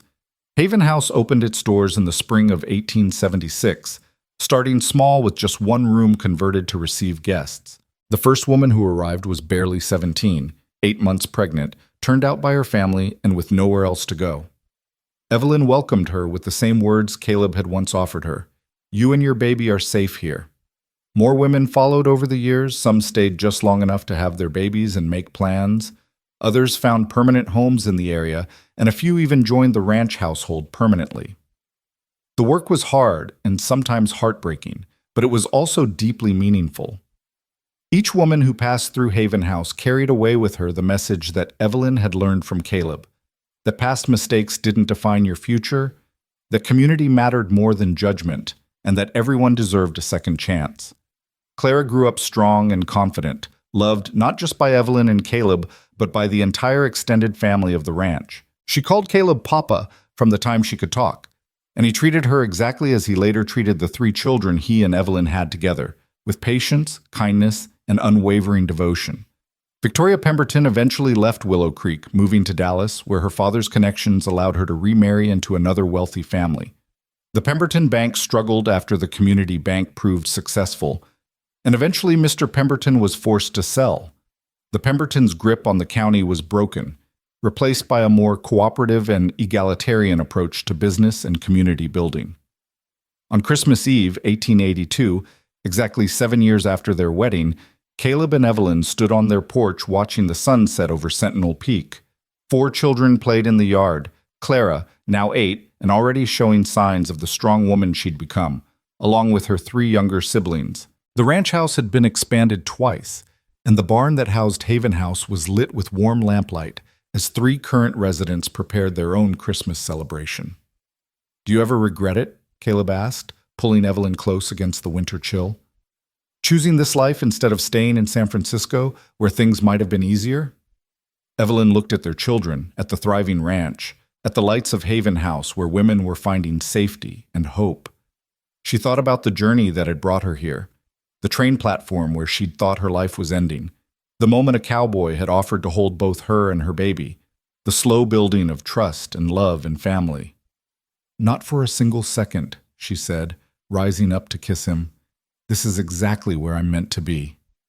From the barn, a young woman emerged, newly arrived just 2 days ago, frightened and uncertain, clutching a newborn baby. She stood for a moment in the doorway, looking lost, until Evelyn waved and called out, "Come join us for hot cider.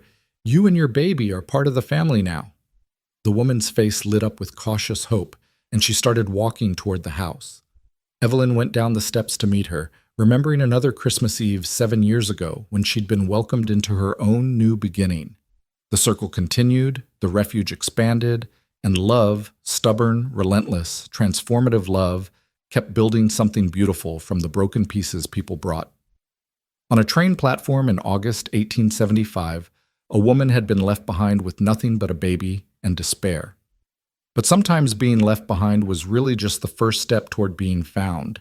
And sometimes the cowboy who said, "Let me hold you both," was really saying, "Let me love you both forever," which turned out to be the truest promise of all.